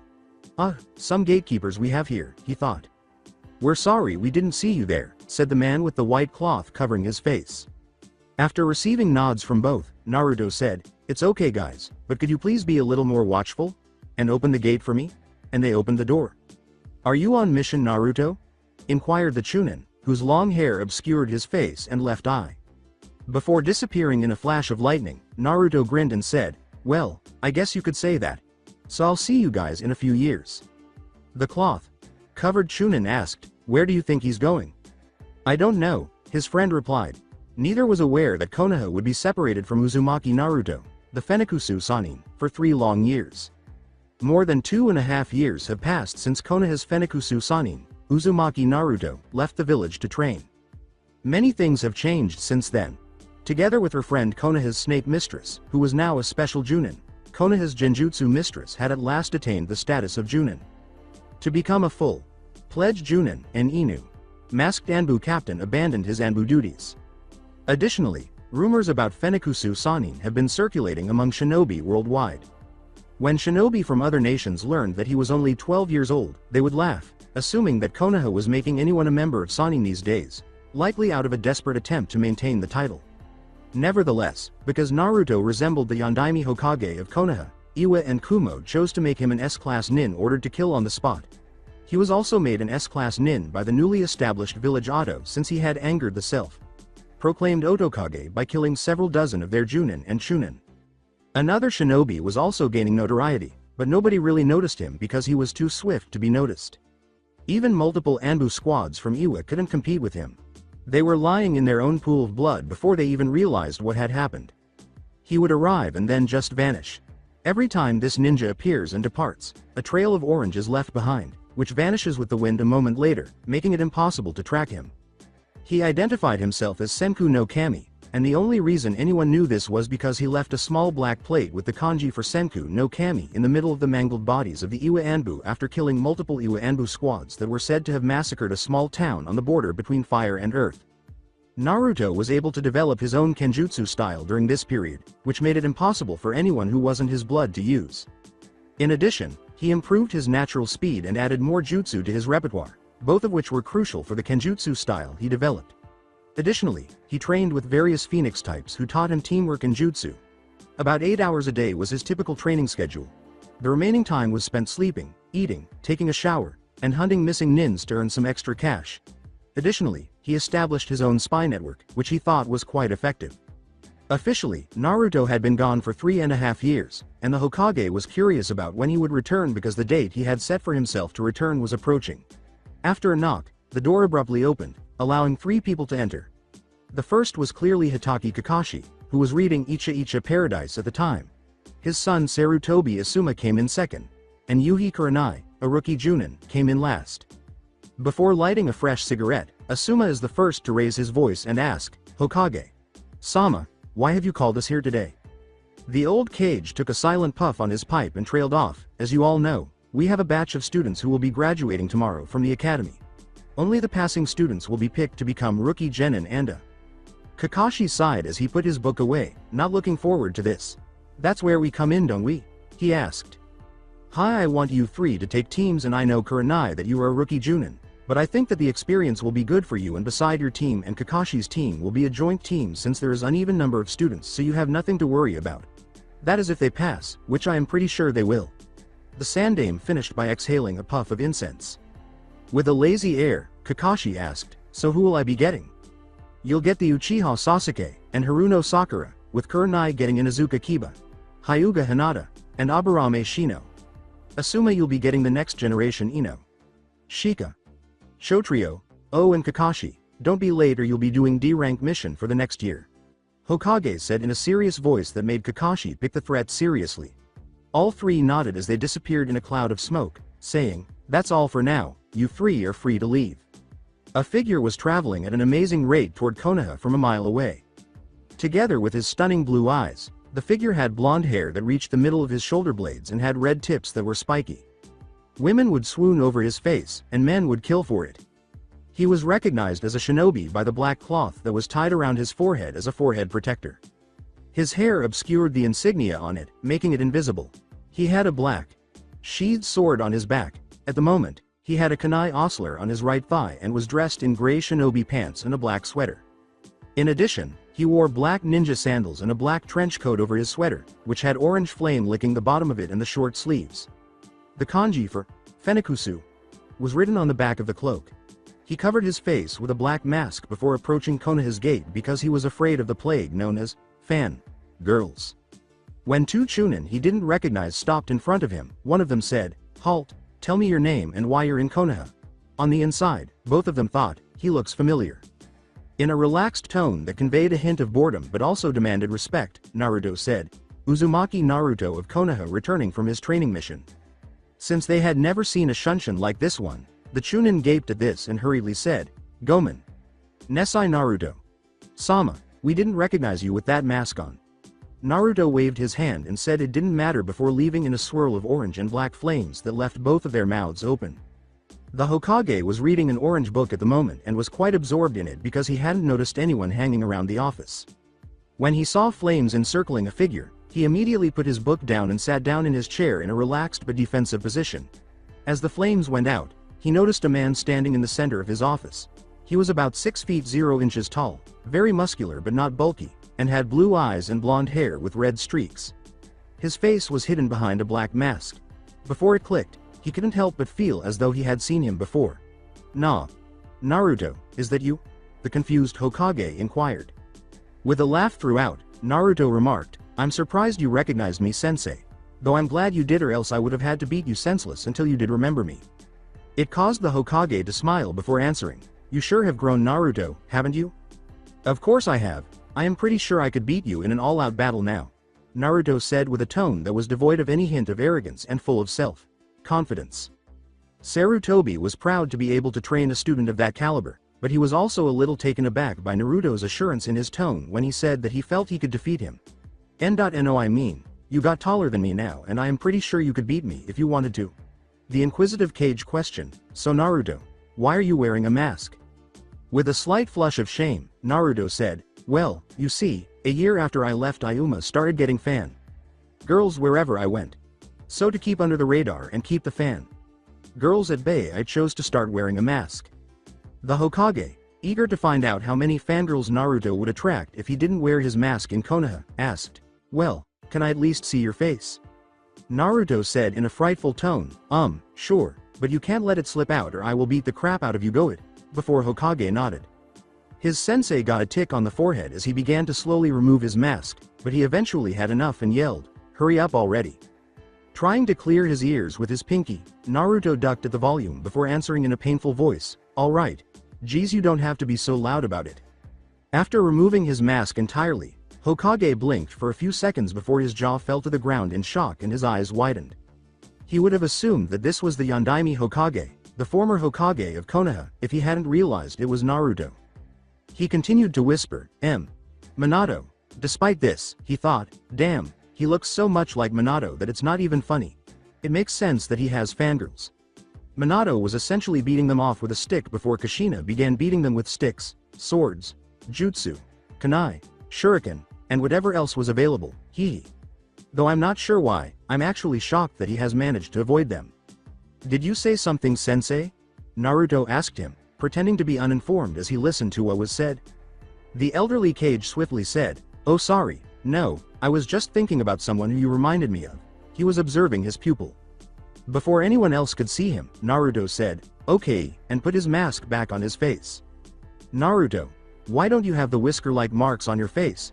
asked a bewildered Hokage, who could have sworn Naruto had whisker marks all his life despite his advanced age. "Oh that. Well, you see, when I found out about me having the Kyuubi and that it was the reason I had those whiskers marks, I decided to make a seal that would separate my chakra from its and keep them from mixing so it wouldn't be able to alter my body like that.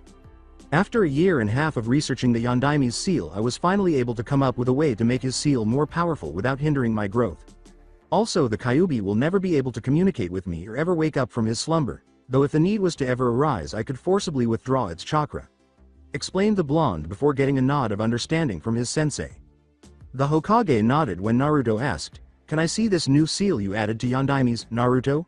After that, Naruto raised his shirt and concentrated some chakra on the area of his abdomen where the seal was located. The Hokage approached Naruto and examined the seal closely, appreciating its intricacy.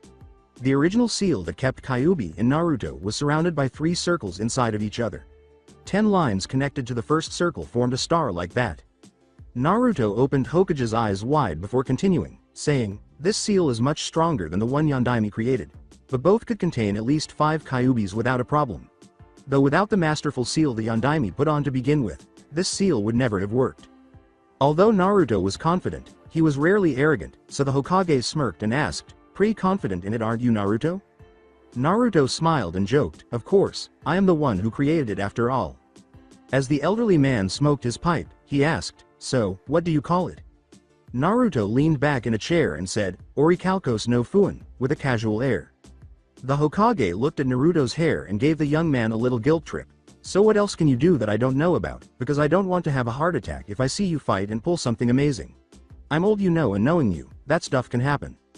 The Hokage pouted at his response, which made Naruto laugh heartily at the god of shinobi pouting like an academy student. "Well, I learned some new jutsu from a couple missing nins, some from my summons, created my own style of kenjutsu, and also a speed technique. No, I won't tell you what it is." Then the Hokage's office door opened, and the Hokage's grandson rushed in, exclaiming, "Old Dot Man, today victory shall be mine," which caused both the Hokage and Naruto to perspire. As he watched Konohamaru stumble and fall on his own scarp, the elderly man remarked, "This is the 10th time today." After glancing at Naruto and pointing at him with his finger, Konohamaru exclaimed, "You, how dare you trip me?" and caused Naruto and Hokage to perspire once more. Ignoring his remark, Naruto said, "Ohio, Konohamaru." He waited for the young boy to realize who he was. Before jumping and giving Naruto a hug, Konohamaru's eyes widened in recognition and he yelled, "Naruto. San, you're back." After letting go of Konohamaru, Naruto ruffled his hair and asked, "So what are you doing these days besides trying to defeat you, grandfather?" Naruto laughed at this and gave him a hug in return. Naruto and his grandfather both laughed when Konohamaru said, spitefully, "Well, I joined the academy, but the teachers are really boring and they don't teach any jutsu except the crappy basics."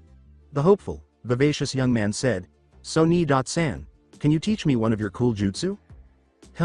Once you're a genin, I'll teach you a couple. Deal?" Naruto asked, receiving a dejected but hopeful nod from him.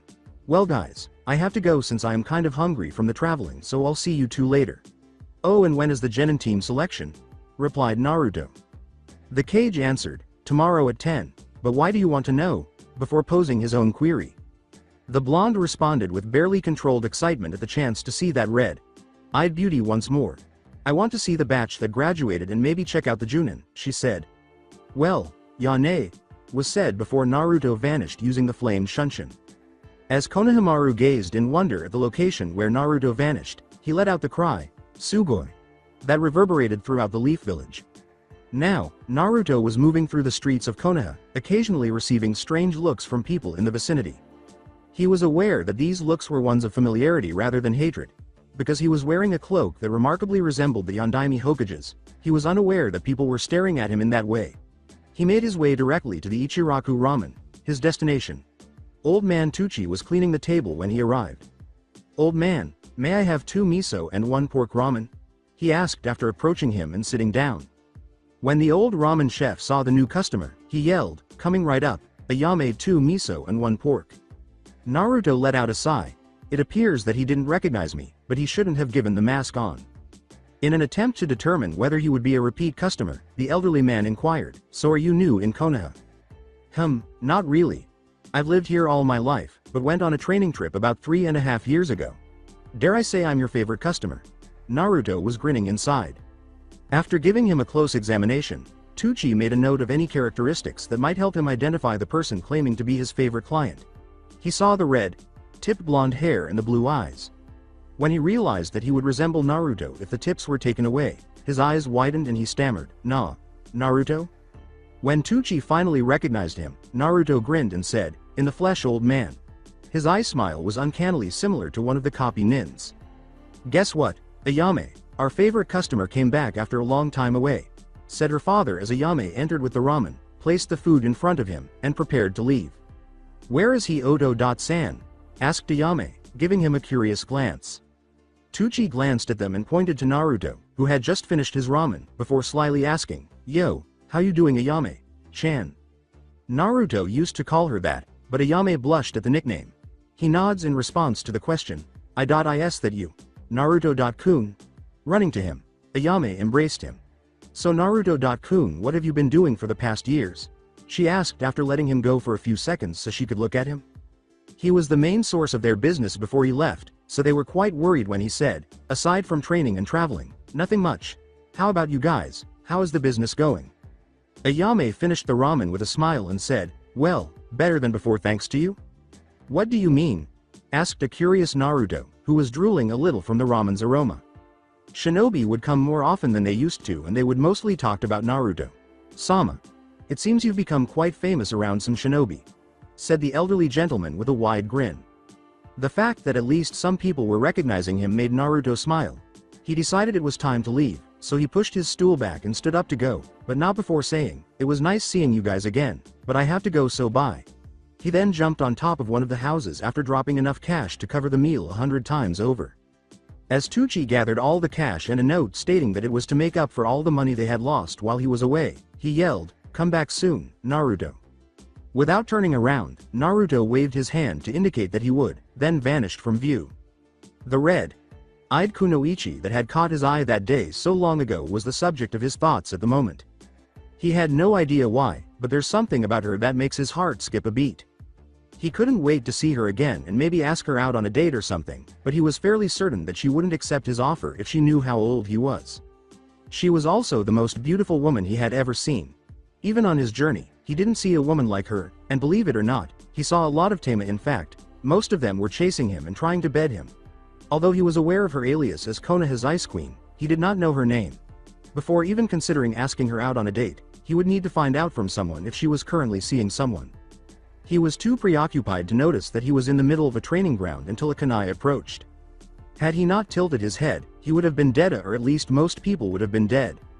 He noticed 4 people approaching him as he turned to see who had thrown the kunai. 3 guys and a girl were present. She was dressed in green ninja pants and a pink sleeveless shirt. She was accompanied by a boy whose long hair could have been mistaken for a girl's.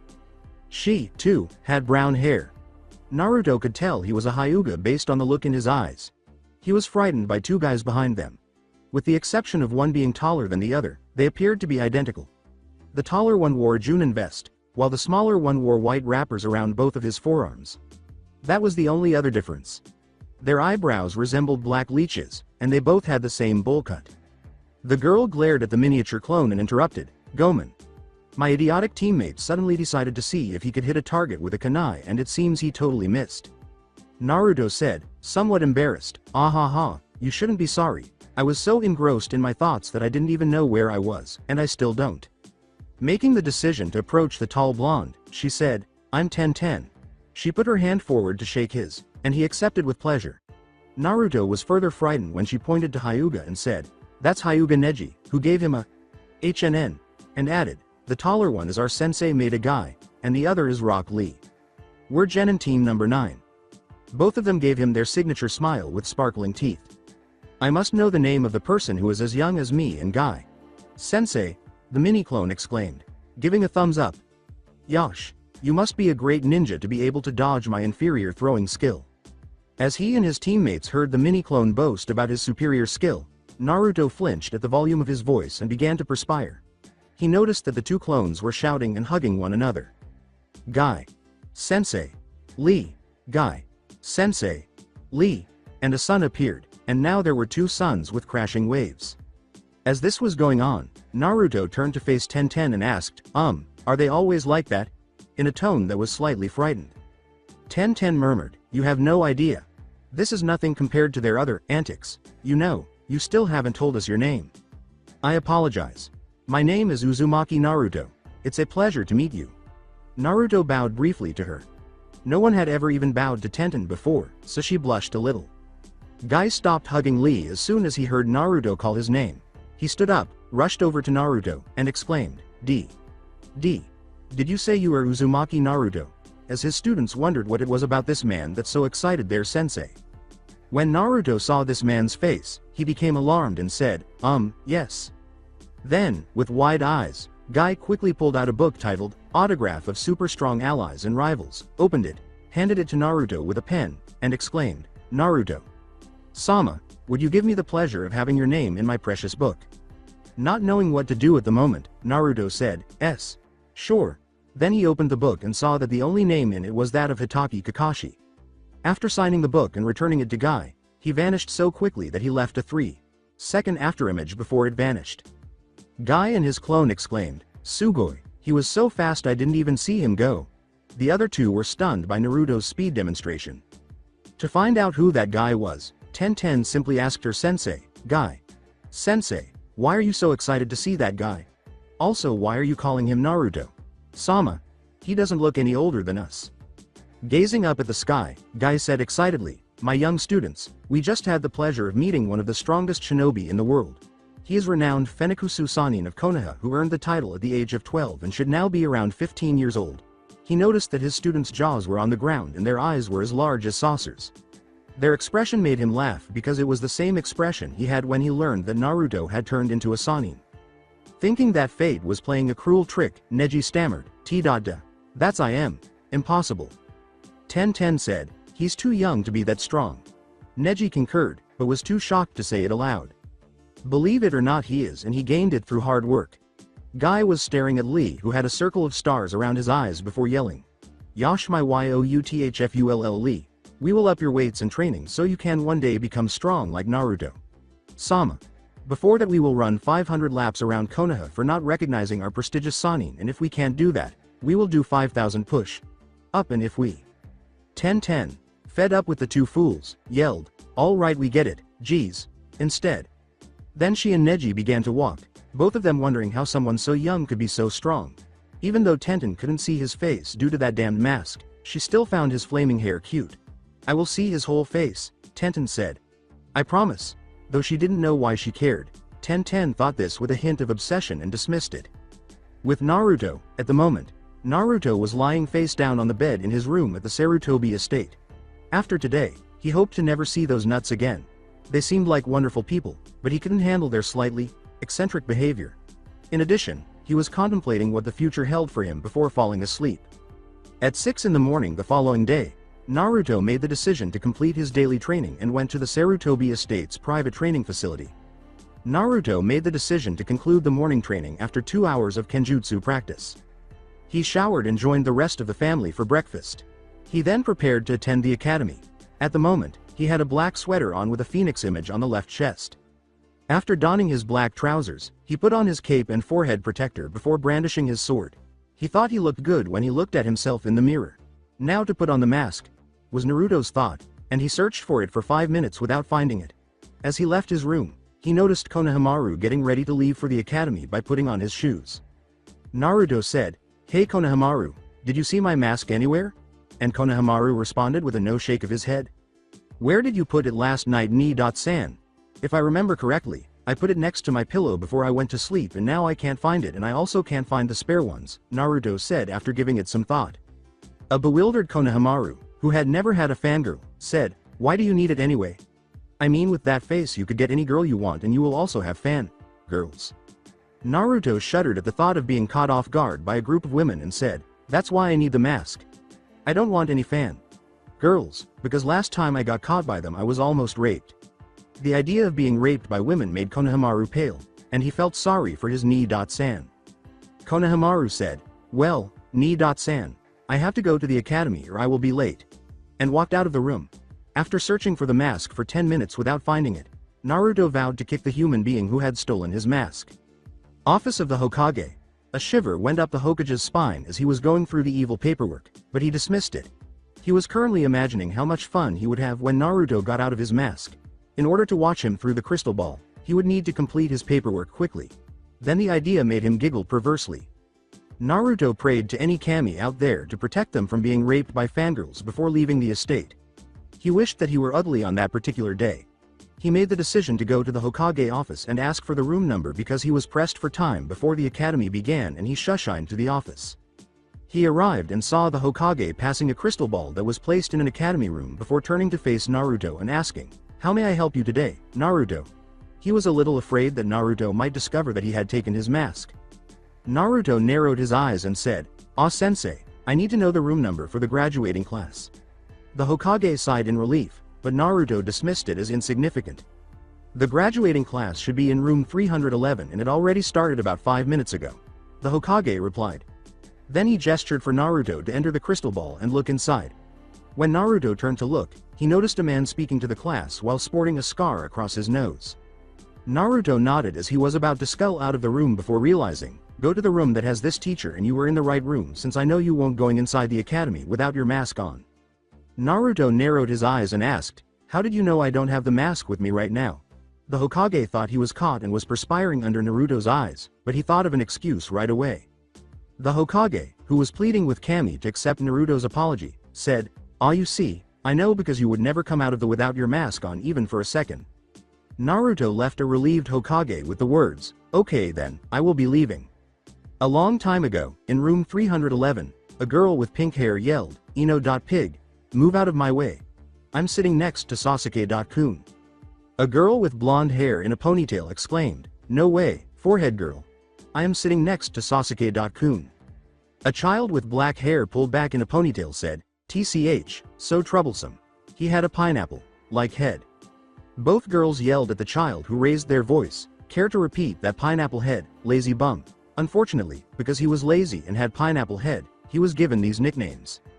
Even after the sensei entered the room, the brawl between Sasuke's fangirls persisted. When Iruka entered the room, the guys in the room stopped talking, but the fangirls were too preoccupied to notice him because they were too busy arguing. When the kunyachi subsided, Iruka went to his desk, put the paper down, and waited for a few minutes. Then he became irritated because the girls continued to pick on each other and didn't appear to notice him. "Will you shut up and sit down in your seats?" He then chose to raise his voice, grabbing everyone's attention. "Good, now that I have your attention, start to go over the team selection," Iruka replied. With Naruto, after abruptly appearing in front of the academy, Naruto quickly put on a genjutsu and peered through a few windows before locating the class he was seeking. Then he leapt in the classroom through the window.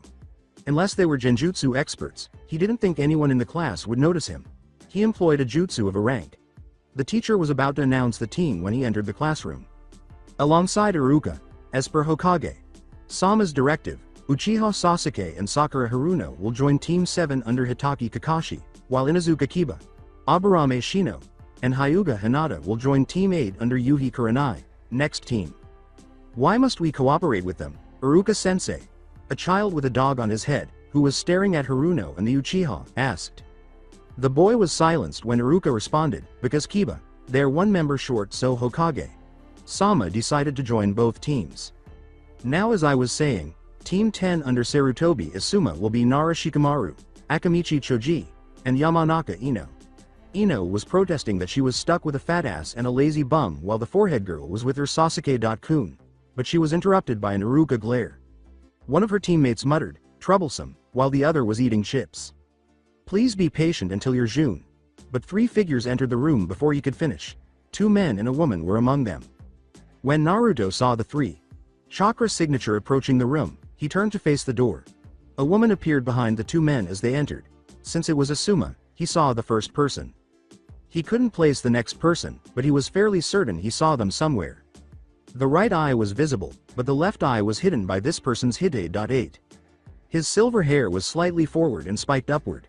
His face was hidden behind a mask. It extended up to and across his nose from his neck. He was wearing a typical green Junin vest with 6 front pockets for scrolls and other items. His ankles were bandaged, and he was wearing blue ninja pants. His left leg held his shuriken pouch and kunai. Gloves with a metal back were on each hand. He wore blue ninja sandals, too. The perverted book he was reading was the same one his sensei reads. The final individual Naruto was anticipating meeting. It was the woman he had been liking for a while. Her shoulder-length black hair had a slight curl at the end, giving it a slightly wild appearance. Her red eyes were a striking feature. On her forehead was her forehead protector. She wore a strange kind of dress. In a way, it was a dress, but it was more like black and white bandages. It was designed to be easily maneuverable. The dress hung down to her mid-thighs, and she was wearing standard shinobi sandals. Additionally, her hands were covered in bandages that extended just before her elbows. Naruto kind of lost control of his genjutsu as his eyes widened and a flush began to appear on his face. When Kurenai felt this, she put her hand in a seal and said, "Kai." Naruto's genjutsu was dispelled, and he thought, "Crap," turning around to quickly leave before anyone could see him. Kurenai then yelled, "Matt." Naruto froze when he heard her angelic voice. Then he blushed and smiled nervously as he looked at her, putting it behind his head. Kurenai's eyes widened in surprise as the stranger turned, and she blushed along with all the other girls in the class. The male students, with the exception of Sasuke, Shino, and Shikamaru, looked envious. Drool was even streaming from the mouths of some. Whatever Kakashi and Iruka were holding in Kakashi's case, his buka was dropped. Naturally, fangirls thought, "That's the most beautiful man I've ever seen," or "OMG, he is so hot." Sakura, on the other hand, thought her Sasuke-kun looked much better. When Kakashi, Iruka, and Kurenai saw Naruto at the house, they all thought, "Yandaime Sama, Minato-sensei." As for Asuma, he had already recovered from the shock and was grinning. Kakashi was so shocked that he asked, "Sensei, is .is that you?" What are you talking about?" asked a somewhat perplexed Naruto, who glanced at Kakashi and Kurenai before blushing once more. Asuma saw this and chose to use it on Naruto later. "Anyo. Who are you?" Kurenai asked, her blush slightly worsening. Iruka and Kakashi have yet to recover from their initial shock. Uzumaki Naruto. A pleasure to meet you." Naruto approaches her and gives her a kiss on the right hand. This time, her blush exploded, and some of the girls passed out, while others were furious with Kurenai for kissing such a handsome man. While he, Kurenai, and Iruka were thinking that he looked a lot like him, Kakashi interrupted, "Nah. Naruto. Sama, what are you doing here?" Every student in the class gave Kakashi a curious look when he added Sama to Naruto's name. Just as Inuzuka was about to inquire why, a girl interrupted him with the words, "Hey, what the hell do you think you are doing spying on us, you freak?" Everyone turned to face the pink-haired girl. She was a little alarmed when Iruka yelled, "Sakura, show him some respect," because she had never yelled at anyone in that manner. "How come Iruka-sensei? He was spying on us, and I never saw him in Konoha, so I thought he might be a spy from another village," Sakura said in a tremulous voice. "Sakura, you were mistaken, he is not a spy." The students heard a collective gasp throughout the classroom as Kakashi explained. "He is the Phoenix Sannin of Konoha." They had read about the 3 terrifying, legendary ninjas, and now they saw a Sannin standing directly in front of them, even though he wasn't mentioned in the book. What was even more amazing was that he didn't appear to be older than them. "Nani? That isn't feasible. Surely you must be lying, sensei?"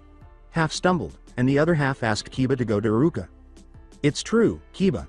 Iruka said, "He is the first person to ever reach Kage level at the age of 12, so in other words he became a Sannin when he was 12 and then left Konoha for about 3 years." Sasuke, who was supposed to be the strongest and here was someone who surpassed him, balled his fist in anger at hearing this, vowing that he would find out the secret of his power then take it from him and make it his own. The chibi Sasuke laughed evilly in his sick little mind. "We don't believe you are a Sannin, so why don't you prove it to us?" As for Sasuke, he wanted to see if Naruto is as strong as Iruka said, and if he is, maybe he could teach Sasuke so he could kill his brother. Naruto looked at the Uchiha and sent out a little killer intent that made him almost wet his pants. Everyone in the class was surprised by Sasuke's outburst because he never spoke louder than Shino, who basically never speaks unless necessary, and Uchiha never spoke loudly. Everyone shuddered when Naruto said, "I don't have to prove anything to you, fool. Would you mind giving a brief introduction to the class and perhaps sharing your preferences, Anyo, Naruto?" "Sama?" Hoping that Naruto wouldn't murder one of his students, Iruka asked, and Naruto nodded before stepping in front of the class. "All right, let's get started. I'm Uzumaki Naruto." When he mentioned that he liked a Junin, everyone in the classroom raised an eyebrow. Naruto saw the looks but chose to go on, saying, "My dislikes are arrogant people and people who hate someone for something they have no control over. My likes are ramen, though not as much as I used to, also a certain beautiful Junin, and creating new techniques. My dream? I don't currently have one, but perhaps I will in the future. Could you explain the meaning behind your nickname, Phoenix Sannin, Naruto?" "Sama?" Ino asked, using her puppy eye jutsu on Naruto. Naruto noticed that everyone in the class had an anxious expression, and he looked at the academy teacher and the Junins, who all had the same expression except for Kakashi, who was wearing a mask that made it difficult for him to tell. After giving it some thought, he said, "How about I show you instead of explaining some boring stuff?" This caused some of the students to cheer loudly in anticipation of seeing something truly amazing. Naruto stepped out of the classroom as everyone followed him to the academy training ground. He slowly walked to the middle of the field while everyone else stayed on the sideline. Naruto rolled up his left sleeve before revealing a tattoo in the shape of an orange bird. It covered his whole forearm with its wings in a position like it was about to take off as its tails was wrapped around Naruto's arm. Biting his thumb, Naruto smeared the blood on the tattoo then smirked as suddenly in a puff of orange fire, a flaming bird slightly taller than Naruto himself appeared out of nowhere. All those present were speechless at the beauty of the summon. Over 10 feet tall stood right next to the blonde. Its feathers were black as night with an orange tinge to the ends making it look like the flames were on fire. Its eyes, which were surveying the field, were a brilliant gold with dancing flames in the center of each. It snorted in annoyance causing its nostrils to flare black flames out of the end of its crimson beak. Naruto saw the look on their faces, which made him scratch the back of his head and give out a nervous chuckle then looked at his summon's annoyed face and said. Naruto apologized to the bird beside him, saying, "Sorry Rutsu, I needed to demonstrate to the academy students why I am called the Fenikusu Sannin." Before anybody could respond, Sasuke approached Naruto and said, "I demand that you teach me your jutsus." He was envious that Naruto could summon something like that without seals, and he knew that a jutsu like that is at least Junin level, and that he is strong if he can use it without breaking a sweat, though he would not acknowledge it. With a raised eyebrow, Naruto answered, "Uchiha.san, did you say something?" Sasuke balled his fist in rage, believing Naruto was making fun of him. Then he repeated the question, louder this time, "Teach me how to do that and your other jutsus," I replied. Naruto uttered the words, "I can't teach it to you, because you need to sign a contract with the Phoenix," slightly irritated. Sasuke looked at Naruto and then at the bird and said, arrogantly, "HNN, then give me your contract so I can show those birds what a true shinobi of an elite clan do. An idiot with a darkened soul like yours could never hope of becoming a summoner of the mighty Phoenix clan," Rutsu said, briefly glowing before vanishing and resurfacing on top of Sasuke, who was pinned to the ground with his throat between the talons of his right foot, ready to slit it at any moment. With a tone of anger. When Naruto saw an irate Rutsu, he said, "Enough, Rutsu." Rutsu nods and leaves after saying, "I had no intention of allowing someone so unworthy to summon your clan." Fearful, Sasuke slowly rose and brushed off his clothes, saying, "Okay, I don't need that dumb summon anyway." He glared and demanded, "Teach me your other jutsus to make up for that. Why should I impart any knowledge to you?" With a hint of resentment in his voice at being asked for something by a mere genin, Naruto asked. Every male and some female students now avoid Sasuke because he said, "Because I have to get strong enough to kill a man." Sakura and the other fangirls, on the other hand, thought he was cool. Well, who could that man be? Even though Naruto could guess who that man is, he still asks him. "You should just teach me the jutsu, it's none of your business." As Sasuke was now reaching his breaking point, he demanded loudly. "Let me think about that," Naruto said as he assumed a contemplative stance. Sasuke had a hopeful expression on his face and was using this jutsu to plan his brother's downfall. A few seconds later, Naruto turned to face Sasuke and said, "How about to know?" Sasuke responded calmly, and upon hearing this, he balled his fist so hard that he drew some blood. Everyone on the side was a little concerned about what Sasuke might do since Naruto had refused to teach him. Just as Kakashi was going to go soothe Sasuke, he shouted, "Why won't you teach me?" He clenched his teeth tightly. Naruto's straightforward response was, "Because I don't like you." He then turned to go, taking a few steps before feeling like a tiny murderer before hearing the words, Kaden. Gokakyu no Jutsu, fire release. Great fireball technique. As he turned around, he noticed a fireball approaching. It would be an understatement to say that Sasuke was incensed after hearing Naruto's response. He was upset that a nobody like Naruto would treat Uchiha like he was nothing, and he was prepared to pay for it. With that in mind, Sasuke began performing seals. Everyone on the sidelines watched in awe as Sasuke began to seals for a Kaden Jutsu, and they all froze when he prepared to attack a Sannin. Kakashi, who had just recovered from his shock, was about to grab Sasuke to stop him from finishing the final seal, but it was too late. When Sasuke completed the jutsu and launched it toward Naruto, he saw Naruto stop in his tracks and turn around to see the approaching fireball. People on the sidelines were perplexed by Naruto's behavior when he turned around and saw a huge fireball approaching him. He smirked and simply stood there, not even moving an inch, as if he didn't see anything approaching. Everyone was silent until Kurenai yelled, "Naruto! Kun! Get out of everything!" Though she knew it was loud enough for everyone to hear, a girl can always hope, can't she? Without even thinking, she put both of her hands up in the hopes that no one would hear her say it. That hope was dashed when she noticed some Junins and some students staring at her. When Naruto heard her, he blushed, but he didn't have time to think about it because he was already dealing with the stupid Uchiha. The fireball struck Naruto, and the sound of the explosion reverberated throughout the area, and everyone waited impatiently for the smoke and dust to clear up so they could see the impact's effects. "He is a Sannin, ha ha ha. He was struck by one of my jutsu and is now dead. It proves that Uchihas will always be better than anyone else's." Sasuke laughed evilly, making the former Snake Sannin proud, but he soon stopped when he heard someone laugh from inside the smoke. Then, as the smoke began to clear up, he saw a figure with red flames surrounding him that looked like a barrier and strangely like armor. The academy teachers went wide-eyed, and all the students' jaws dropped when they saw Naruto standing there without even a scratch, while the academy teachers gaped. Kakashi and Asuma were fairly certain that Naruto would survive a jutsu delivered by an academy student, even if the person was Rookie of the Year or wasn't much of a Sannin. I think I will taunt him some to see how much he can handle, though I don't think it will be much since he is a Uchiha and an Avenger at that," laughed Naruto. "You truly believe that your weak Uchiha's jutsu would harm me, Sasuke-chan? Tisk tisk tisk, you should feel embarrassed, seeing how it affected the Uchiha," Naruto said mockingly. "A million of those fire jutsu wouldn't hurt me at the level you are." On the sidelines, people were laughing at the addition of Chan to Sasuke's name and the fact that Uchiha was called weak, with the exception of his fangirls, who were somewhat incensed that someone had the audacity to call their gorgeous Sasuke-kun weak. They didn't mind the Chan because it made him sound kawaii.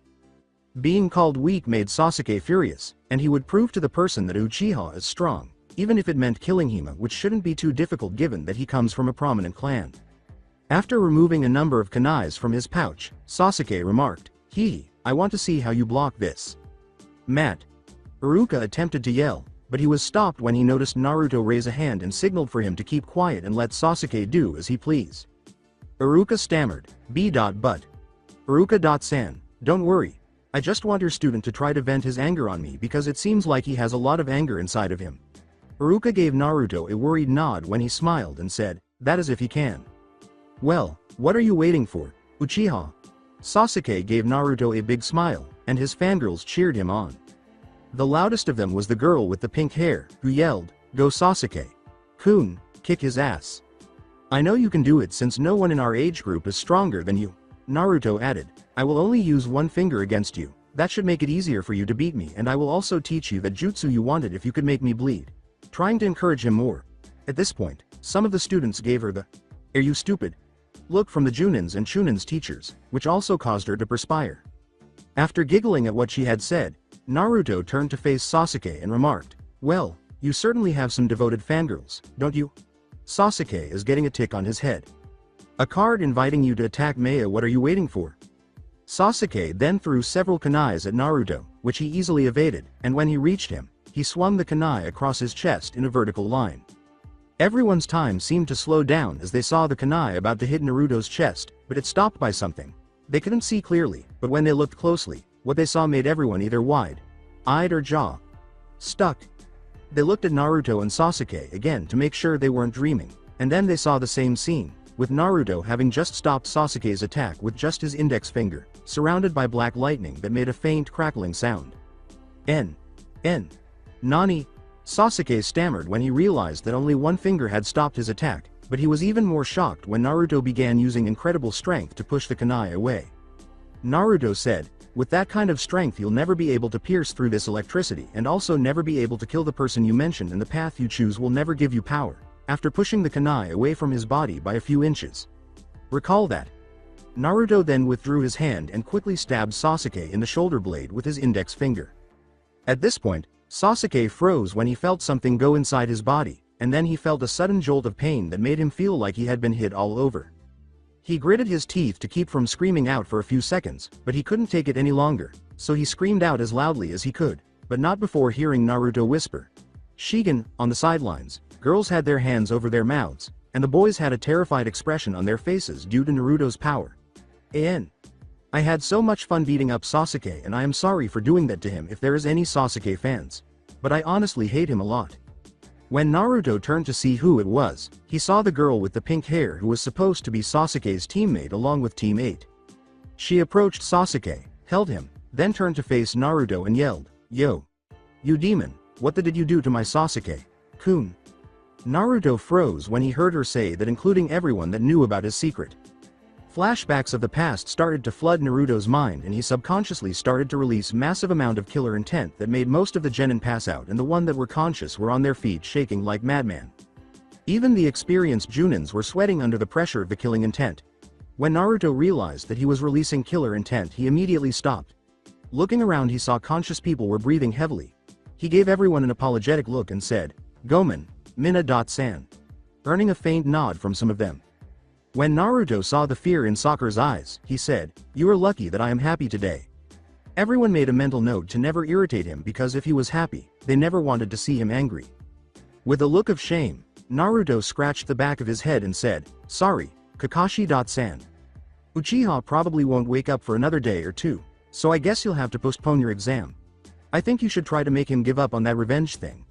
Naruto nodded at Kakashi, who also believed that Sasuke would hurt himself if he didn't give up on killing his brother. "Well, I suppose I'll leave now. Ja.ne. With that, Naruto shushined out of the training ground since he didn't want to surprise anyone anymore today. One thought passed everyone's mind, and that was, what power? Kuso. My plan was ruined by that demon brat. It looks like I'll have to wait a little while longer for the Uchiha to steal the Forbidden Scroll. A man with white hair and a Chunin jacket thought, but then again, I think this little fight between them will drive Sasuke's desire to get stronger, and I could use that to my advantage. He smiled slyly as he considered the best ways to carry out his plan. The Tower of Hokage, Naruto, don't you think sticking your finger in his shoulder was a bit excessive? The Hokage inquired.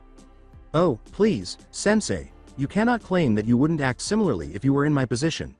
In addition to teaching him to never undervalue his opponent and to attack someone in a fit of rage who was probably stronger than him, I believe he deserved it. Naruto interrupted. You didn't have to force him to faint, though.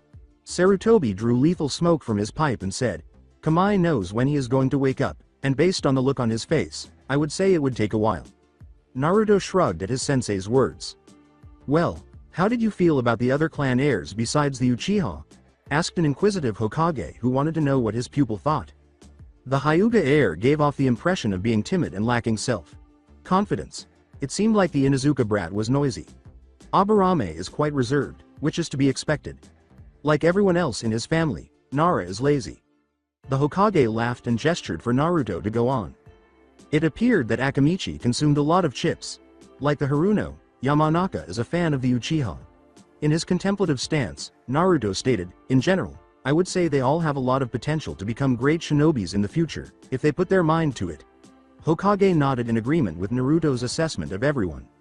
Alright, Naruto. I'll see you later at the house. A displeased Hokage said, I have to finish my paperwork now, and I will probably have more coming in soon because of the injury you gave Sasuke. When Naruto saw this, he said, how about using Kage Bunshin to complete the task?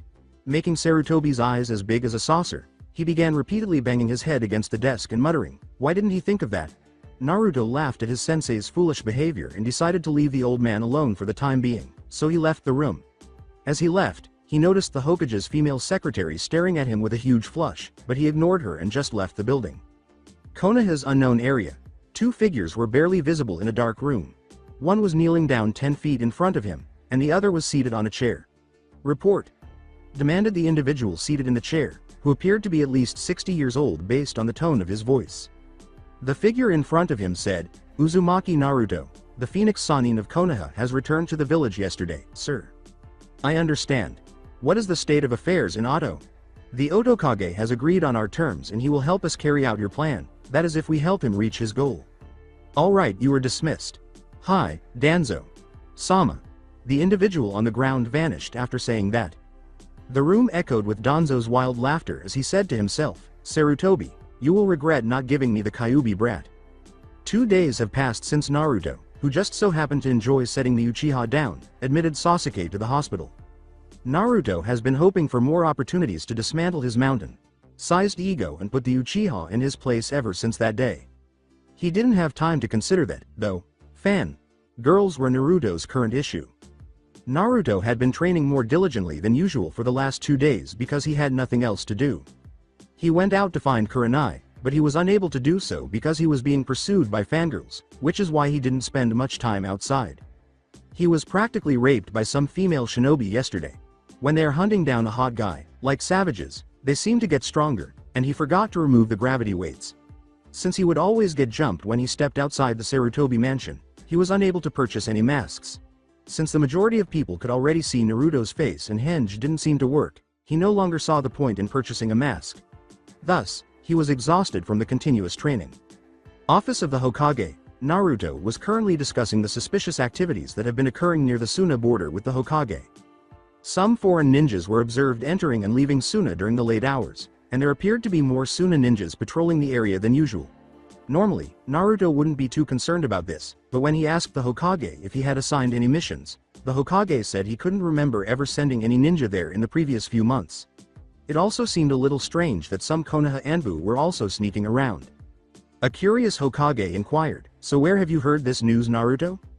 "Ah, sensei, I have my own spy network like Jiraiya, but they might not be as good as his.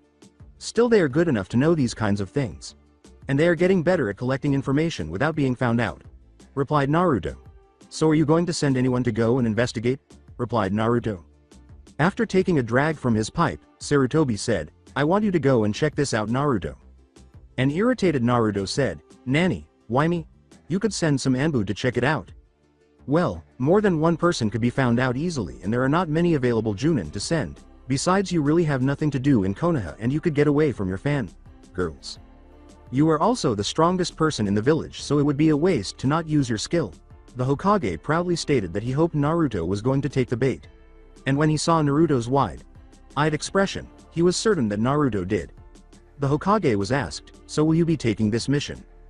With some hesitation, Naruto replied, Hi. Naruto nodded in agreement as the Hokage said, "Well then I want you to leave in 2 days. Is that enough time for you to be prepared?" After that, Naruto quietly left Hokage's office, saying, "If that's all you need, I will be going to see someone." Sarutobi summoned a Kage Bushin and made it complete the paperwork while he read Jiraiya's research after noticing Naruto had left. With a twisted grin, the Hokage thought, how I wish I was young enough to do all these things. With Naruto, thinking that today would be a great day, Naruto was grinning as he walked outside. It was a blessing in and of itself that he had not yet been pursued by any fangirls. Since Naruto was receiving a lot of attention from the ladies, he could see men wearing envious expressions and young women drooling at the sight of him. As long as they didn't follow him or give him a hateful look, which some people had, he didn't mind people giving him this look. The stunning red-eyed woman was the only person he was currently searching for. Since he had no idea where to look, he was just aimlessly wandering in the hopes of finding her, but that would have to wait for the time being. All of a sudden, Naruto's spine tingled with fear. It was the sensation he experienced whenever his fangirls were in close proximity. Naruto thought, my girl sense is tingling. So he froze, slowly looking back, trusting his instinct. At least 100 fangirls, the majority of whom were shinobi, were visible behind him. They had signs that read, "Marry me, Naruto. Sama, or I want to have your children, Naruto. Sama," among other things. Why did they have to arrive at this precise moment, Kasa? I must quickly and somehow escape them. However, how? Naruto pondered for a moment before an idea dawned on him. Naruto addressed the group in front of him, asking, "Anyo, how are you guys doing?" Most of the girls had hearts in their eyes when he asked them, believing his voice to be angelic. One girl said out loud, Naruto. Sama is talking to me. What should I do? Which caused other fangirls to glare at her. When Naruto decided it was time to execute his plan, he gestured to the rear of the group and shouted. Naruto exclaimed, Nani, what the hell is that behind you ladies? All the girls shouted, where? And turned to see where he was pointing. When they turned to look behind them and saw nothing, one of the girls remarked, but Naruto. Sama, there's nothing there. They turned to look for Naruto, but he was gone from view. Then, 400 or 500 feet from them, they caught sight of him. One of the girls wearing a chunin vest yelled, Kuso, he tricked us. Another girl exclaimed, Sugoi, Naruto. Sama is so smart. Naruto started to perspire when she said it loud enough for him to hear. Naruto thought, I hope my plan works or I am loyally screwed. The girl in the front shouted, well girls, what are you waiting for? Let's chase after him, and everyone started chasing after her. Thinking that no one could keep up with him, Naruto began to run faster at this point. How mistaken he was. After running for a few minutes, Naruto turned to check for any girls behind him. When he saw none, he exhaled with relief. His experience of the same dreaded feeling was brief. This time, he began running once more without even turning around. He could hear girls screaming and yelling at him. In any direction he could find, he ran. He knew the fan. Girls would eventually find him, so he finally put some distance between them. Naruto exclaimed, where the hell am I? Instead.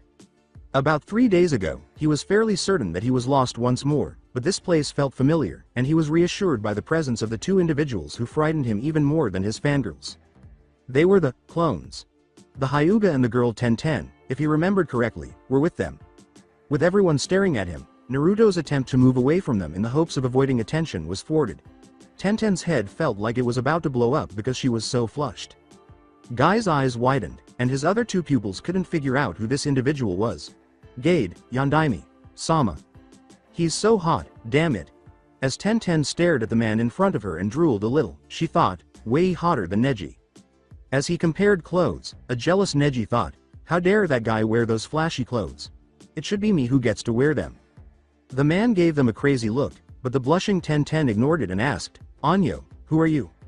Naruto could swear he had already introduced himself, so he said, I believe that I introduced myself about 4 days ago. Naruto. Sama, is that you? A startled Guy exclaimed. Naruto, who was still unaccustomed to Guy's antics, stammered, why? Yeah. Tenten thought, that piece of hunk is him. She noticed that her teammate and sensei were staring at her strangely, and Naruto was smiling. Tenten said in embarrassment, I said that out loud, didn't I? She slapped her forehead after everyone nodded. She blushed even more when Naruto gave her a cunning smile and added, I'm flattered that you think of me that way, Chan. Tenten stammered, S's. Shut up, Naruto laughed. Yash Naruto. Sama, my second eternal rival. I will run 500 laps around Konoha for not recognizing you again, and Lee, this is your punishment too, shouted Guy. Lee, a distinguished student of Guy, interrupted, saying, Yash, Guy. Sensei, your flames of youth burn brighter than ever. When did I become your rival? A terrified Naruto inquired himself. Naruto's eyes widened when he saw the book that Guy had taken out. When he last saw Guy, he signed the same book. You and Kakahi are my eternal rivals, bragged Guy as though it were a noteworthy accomplishment. Do you have to yell out everything you say, Guy-san? Naruto asked, covering his ears. Guy exclaimed, striking his trademark, good guy pose, this is a way to bring out my flames of youth to make it shine brighter than ever, Naruto. Sama. Guy. Sensei. His clone exclaimed. Lee. They exclaimed as they began to embrace. Guy. Sensei. A bright orange sun was setting in the distance, and a crashing wave appeared out of nowhere. Their antics were causing Tenten and Neji to moan. They have long grown accustomed to Guy and his clone behaving in this manner on a daily basis. The clones appeared to become even more excited by Kakashi and Naruto, something they were not accustomed to. As Naruto was devising a strategy to escape these strange people, he was startled out of his reverie by the sound of girls yelling his name in the distance. Oh, that's wonderful, Naruto thought. I have to leave these two and my fangirls now. Tenten looked behind Naruto and said to her teammate, what the hell is that Neji? Then, following her gaze, Neji noticed a cloud of dust approaching them. Unsure of what it was, he shrugged. Dude, why am I the only one in situations like this? Naruto pondered, but then an evil smile appeared on his lips and an idea struck him square in the head. Tenten and Neji noticed this and began to move away from Naruto so they wouldn't be involved in whatever scheme he was hatching in his mind. Naruto approached Guy and Lee and slapped them both on the head, putting an end to their cries of Guy, Sensei and Lee. Enough already. Both clones calmed down and turned to face Naruto, but their gazes were drawn to the cloud of dust that was approaching him. Lee covered his eyes with his right hand to get a better view, but he was still able to do the only thing he could, which was to yell, Nanda Khiore. A-N. I apologize for not knowing how to spell it. I'm not Japanese, but I hope everyone understands what that means. As much as Naruto hated to say it, he had to if he wanted to escape this place alive. Yes Lee.san, I will be getting to that, Naruto said, now that he had the duplicate's full attention. Now, what you see there my why? Youthful friends are youthful women who have yet to reach their summertime youth. Yosh. Naruto winced in agony as Guy and Lee yelled, it feels like my eardrum broke, but if he stays here for too long, that's not the only thing that will break. Knowing that Guy would fall for this youthfulness nonsense, Naruto sugar-coated it by saying, Guy, as my eternal rival I want you to bring back the youth of these women which I failed to do, and if you succeed in this matter, we'll have more youthful people in Konoha. Yosh, the lovely green beast of Konoha, will bring youth to the entire island one day. But first, I will begin with these unworthy women, exclaimed an excited Guy. Yeah. I'll wish you luck, then. Now onward you go and may you succeed in teaching these women the way of youth. Naruto said, thinking that these images of him talking about youth might never go away, and then he saw Guy and Lee begin to run toward his fangirls while yelling nonsense. Bakas. Naruto muttered, grinning. Well, Ten.san, Hyuga.san, I will see you later, but I hope never to see those two again. Naruto then ran off in the opposite direction, thinking, if Guy and Lee can't scar them for life then I don't know what will. He smiled when he heard screams of, these eyebrows are alive or get away from US freaks. Did he not just formally sign his death warrant? Ten sighed and asked. Neji grinned and said, yep, that Baka has no idea what he has gotten himself into by admitting Guy Sensei is his rival. His teammate interrupted him, asking, what the hell was that for? Neji asked obnoxiously. You Baka, don't call the poor handsome Guy a Baka. Tenten retorted that he felt sorry for Naruto because he would see Guy and Lee later. Neji muttered, whatever. With Naruto, at last, Naruto had stopped, huffing as if he had just engaged in a duel with two Jiraiya's, staring at the ground and gasping for air. Why do you appear so worn out, Ara Naruto? Sama. When a woman with an angelic voice said this, Naruto thought he recognized it but was unable to identify the speaker. After catching his breath, he looked up and saw Yuhi Kurenai, the object of his affection, in a familiar face that made him blush. After straightening up and chuckling nervously while scratching the back of his head, Naruto chose to respond to her query. You see, Kurenai.san, I was running away from my girls and then ran into Guy and his team, Naruto said with a sheepish smile. To avoid having to deal with Guy and his clone later, I used Guy to frighten the fangirl away before fleeing to avoid them. And that's why I'm exhausted. Kurenai's expression was amused as she made a mental note that even a shinobi of the Hokage level would become exhausted following their encounter with Guy and fangirls. That was quite a story Naruto. Sama. Kurenai laughed a little, which Naruto thought was adorable. To him, everything about her is exotica, those red eyes, that face, and her luscious lips, and he wanted to kiss it, but it was getting harder to resist the urge when he saw her lips moving. Naruto was startled out of his reverie when he felt someone touch his shoulder. He followed the sensation back to the source and saw Kurenai staring at him with a worried expression on her face and an almost imperceptible flush. Apologies for losing focus for a moment. Genjutsu mistress nodded in understanding as Naruto apologized, saying, didn't mean to worry you there. So Kurenai.san, are you going anywhere in particular? So, Kakashi told me that Sasuke was just discharged from the hospital today and that I needed to let my team know that we needed to meet at a specific location to introduce ourselves. After that, I'm going to get lunch, Kurenai said. Before Naruto could respond, her stomach decided to object, causing Kurenai to blush in shame and Naruto to laugh. I can tell that your stomach isn't content to wait for you to locate your pupils. You want to go with me since I was already going there to get some food? My treat, Naruto said hopefully, but he was unable to display it in front of her. The idea of having lunch with Naruto made Kurenai flush, and she blurted out, mean like ad. Te? Without even considering her response. Ah, who the hell are you? Hinata, Chibi Kurenai yelled as she mentally chastised herself for it. Naruto's expression was one of shock. He had never imagined that she would ask him such a question, and he had assumed that a woman of her beauty would be engaged by now. However, the fact that she even inquired about a date suggested that she might be interested in him, at least that was his hope. Kurenai, not trusting her voice at this point, simply nodded slowly to Naruto as his nervousness took over, and he gave her an awkward smile and said, "Well, I didn't say anything about a date, but if you want we could make it a date. Then, Kurenai-san, if you will. I don't know of any excellent eateries in Konoha." Hi. Kurenai then began to walk toward one of her favorite restaurants with Naruto at her side, blushing a little every now and then as she noticed that many people were watching them. The majority of the women had a jealous look on their faces, and the men appeared to be planning to kill him. Naruto and Kurenai had to ignore these looks all the way to the restaurant, where they both sighed in relief and entered only to have everyone stare at them with interest for a few seconds before everyone returned to their original activities, with some whispering about Naruto. After passing a few tables to an empty one, Naruto walked ahead of Kurenai, pulled out a chair, and motioned for him to sit. Kurenai recognized Naruto's polite demeanor and smiled at him, as most men would simply sit down and not do what Naruto did. When he saw her take the seat, he moved to the opposite side of the table and took his own. A waiter returned a few seconds later with 2 menus, which he handed to them. He was standing with a pen and notepad, ready to take their orders, and Naruto glanced down at the rather amazing list of foods. A minute later, the waiter turned to Kurenai and asked, "What would madam want to order?" Kurenai said, I would like to get tempura, please." The waiter wrote it down and turned to Naruto. "And for you, sir?"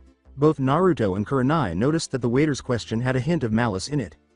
The waiter scribbled it down and started to leave, but Naruto narrowed his eyes and said, "Yakitori and one of your finest steak, please." Just as he was about to do so, he felt a hand on his shoulder, turned to face the demon, who was standing there, leaned into his ear, whispered something that made his eyes wide, then gave Naruto a terrified nod and walked away. "What did you tell him to scare him so much?" Kurenai asked, glancing at Naruto as he sat down. It was a question of curiosity rather than a demand. Naruto gave her a sorrowful smile and remarked, "You are aware of my condition, aren't you?" Kurenai nodded at him, and he went on. "This waiter obviously doesn't like me based on the way he spoke to me, so it's likely that he tampered with my food. Although I wasn't being serious, I warned him that if he did anything, I would hunt him and his entire family down and kill them all." Kurenai laughed at what Naruto said, but she would likely be afraid too if one of the Sannin threatened her in that way. As the waiter returned with a small plate of spiced bread and a jug of water to keep them busy until their food arrived, Naruto grinned at her and they ate the bread pieces in silence, and he had to admit that the breads tasted better than he had anticipated. Naruto poured himself a glass of water, followed by Kurenai, and they began to briefly discuss their lives, nothing too personal as they didn't really know each other. Kurenai was looking at Naruto with a slightly shocked expression that he actually said thank you to the person who hates him, but she guessed that this might be one of his good points. He doesn't seem to hold any grudges toward the people who hate him. The waiter took that moment to arrive with their dishes, placing both plates on the table in front of the person who ordered them in the left. He then stopped in mid-step when Naruto muttered, "Arigato," and continued to walk with a small smile on his lips. After that, she decided to do the same, but she had a pair of chopsticks in her napkin. Both mumbled and took a bite of the food, saying, "Itadakimasu." These foods were really good for being so inexpensive, or at least for Naruto. They continued to eat their food, enjoying the taste, but that stopped when Naruto noticed some Chunas running at full speed with a panicked expression on their faces. Naruto decided to investigate and wiped his mouth before getting to his feet. After giving him a perplexed glance, Kurenai questioned, "What's wrong, Naruto?" "Sama?" forcing Naruto to gaze at her. Naruto gestured for the waiter to bring him the bill and said, "I'm sorry to interrupt our date, but I need to check out something that seems to be happening in the village." The waiter approached him, handed him the bill, and departed. "I wish to continue today's date sometime in the future if you want, and please don't call me Naruto Sama, because it makes me feel old." Kurenai nodded to Naruto. "I hope you don't stop eating on my behalf, Kurenai-san, since it doesn't seem like anything significant is happening." Kurenai was flushed when Naruto gave her a wink and left the restaurant, but not before paying the bill. "Sorry, I couldn't think of anything else to do, because I know Kurenai wouldn't stay there when the village is in crisis." With Naruto, as he was swimming toward the Hokage tower to gather information about the situation, he ran into the same Chunin he had seen at the gate the day he had returned to Konoha. He stopped the Chunin and inquired about the situation in the village. Naruto narrowed his eyes when Katetsu said, Uchiha brat has stolen the forbidden scroll from the Hokage Sama's office. How was it possible for one genin to take something so significant out of his office? The Uchiha stole it when Hokage Sama went home for his lunch break. The unconscious body of his secretary was discovered. Suka, well, you may return to what you were doing. Naruto brushed Katetsu aside and began to wonder how Sasuke knew where the scroll was. Either he had been planning this on his own for a while or someone was assisting him. An evil smirk appeared on Naruto's face, but he quickly brushed it off and disappeared to pursue Sasuke. I guess I will have to wait and see. Kukuku Uchiha, I have another chance to take you down a peg or two. In a dimly lit area, oh no, something bad is going to happen and I must relocate to one of my, not so secret these days, hideouts, he thought as he saw a pale man walking down the hall when he became frightened. A couple of hours ago, Sasuke and I, after leaving the hospital an hour ago. Sasuke is now wandering the streets of Konoha, thinking of ways to become stronger than Naruto so that he can defeat his brother. He hasn't been able to think of anything so far, but he knew that if he had his Sharingan, he could copy Naruto's jutsu and other ninjas. He was thinking that no matter how much he trained, he would never be able to defeat Naruto or his brother. He would need to activate his Sharingan if he wanted to face them. He might try to pretend to be Naruto's best friend, then kill Naruto to obtain the final level of Sharingan, the Mangekyo Sharingan. Sasuke, oi! From behind him, someone yelled, and when Sasuke turned to see who it was, he saw his white-haired Academy Chunin sensei jogging toward him, looking a little worn out, as if he had been running for a while, albeit not at full speed. Sasuke looked at his sensei when he appeared in front of him and asked, "What is it, Mizuki, sensei?" Sasuke narrowed his eyes at Mizuki's statement, "I want to talk to you about something important." What could be so important that Mizuki would waste his precious time? Before turning to go, Sasuke said, "If it's some crap about that fight I had with the dope, then forget about it." However, Mizuki's response was what stopped him. Knowing that this would attract Sasuke's attention, Mizuki smiled slyly and asked, "What if I could help you attain the power to defeat your brother?" Sasuke turned back to face Mizuki and then scowled. "Sensei, don't make fun of me. Since you are a Chunin yourself, how can you grant me the authority I am due?" "Sasuke, I'm getting to that. You see, there is a scroll with incredibly strong jutsus in the Hokage office. You would never know how strong you would become if you could steal that scroll and learn the jutsus, as all the previous Hokages had placed their best jutsu in it," Mizuki explained. "What if I were to steal it from Hokage's office?" Hokage Sama goes home on his lunch break and leaves his wimpy secretary to watch his office, so you should have no problem if you decide to borrow it for a while. Mizuki laughed. "What benefits do you receive from assisting me, Mizuki, sensei?" Sasuke asked, not knowing his sensei's intention. Mizuki was sure that Sasuke would be completely in his trap if he decided to make Sasuke think that he is superior to everyone else, so he said, "Helping a loyal Uchiha is reward enough, Sasuke."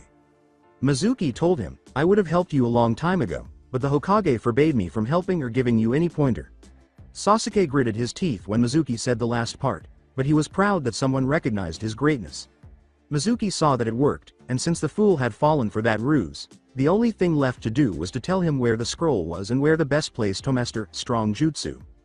As if his ego wasn't already enormous, Mizuki told Sasuke the location of the scroll and the time the Hokage leaves the office, and they spent the next hour making plans to steal the forbidden scroll. He also said that Sasuke had the potential to become any ninja that Konoha ever produced. Mizuki concluded, "And that's the plan." Sasuke nodded to him before getting up and walking away. He and Mizuki left the scene to execute his plan. He, stupid Uchiha, won't even know what hit him. At the moment, when Naruto finally decided to not waste any more time, he headed straight for the Hokage Tower, where he should be able to locate Sasuke with his sensei's strange crystal ball. Naruto had been looking for him for 10 minutes or so and had not even been able to catch a glimpse of him. "Yo sensei. What are you doing here, Naruto?" the Hokage asked, looking up to see his favorite pupil. "I heard about the Uchiha stealing the forbidden scroll, so I came to see if you could help me locate him." Naruto gave him a corny smile and replied, "Of course, most of the Chunins are running around like idiots, so I decided to ask one what was going on." The Hokage sighed and remarked, "I see you've heard about that. It's been quiet for a while, so I doubt they could find him." Naruto thought, "Sensei doesn't need to know, but I couldn't find him either." "Now, Sensei, can you find Sasuke on that ball?" Sarutobi nodded and gestured for Naruto to approach and examine it more closely. Looking closely at the crystal ball, Naruto saw an injured Iruka with a kunai in his right thigh. and Sasuke appeared to be on the verge of fainting from chakra exhaustion. Mizuki appeared to be holding the scroll in front of the two of them. As he stared at the crystal ball, the Hokage said, "It seems Mizuki somehow used Sasuke to steal the forbidden scroll." Naruto thought, "I see, so Mizuki was the one who was behind this." Before leaving the office, Naruto said, "Well, sensei, I think I will dispose of this traitor." Naruto couldn't comprehend why the teacher would want to take such a significant scroll from Konoha. Mizuki seemed like a decent guy when Naruto saw him at the academy, so why would he want to take the scroll? Naruto flew from tree to tree at a speed that would have made Guy proud. Mizuki must have promised Sasuke something of value in order to get him to steal the scroll, but what could Mizuki give that Sasuke would want? How naive, he thought, just some power-hungry shinobi. These fools are plain stupid. Naruto hates people who will stop at nothing to gain power, and the Uchiha, Mizuki seems to be in the same category. When Naruto arrived, he saw Mizuki hurling a giant shuriken at an immobile Iruka, who closed his eyes, believing that no one would be able to save him today. He waited for his life to drift away, but opened his eyes when he heard a clang sound.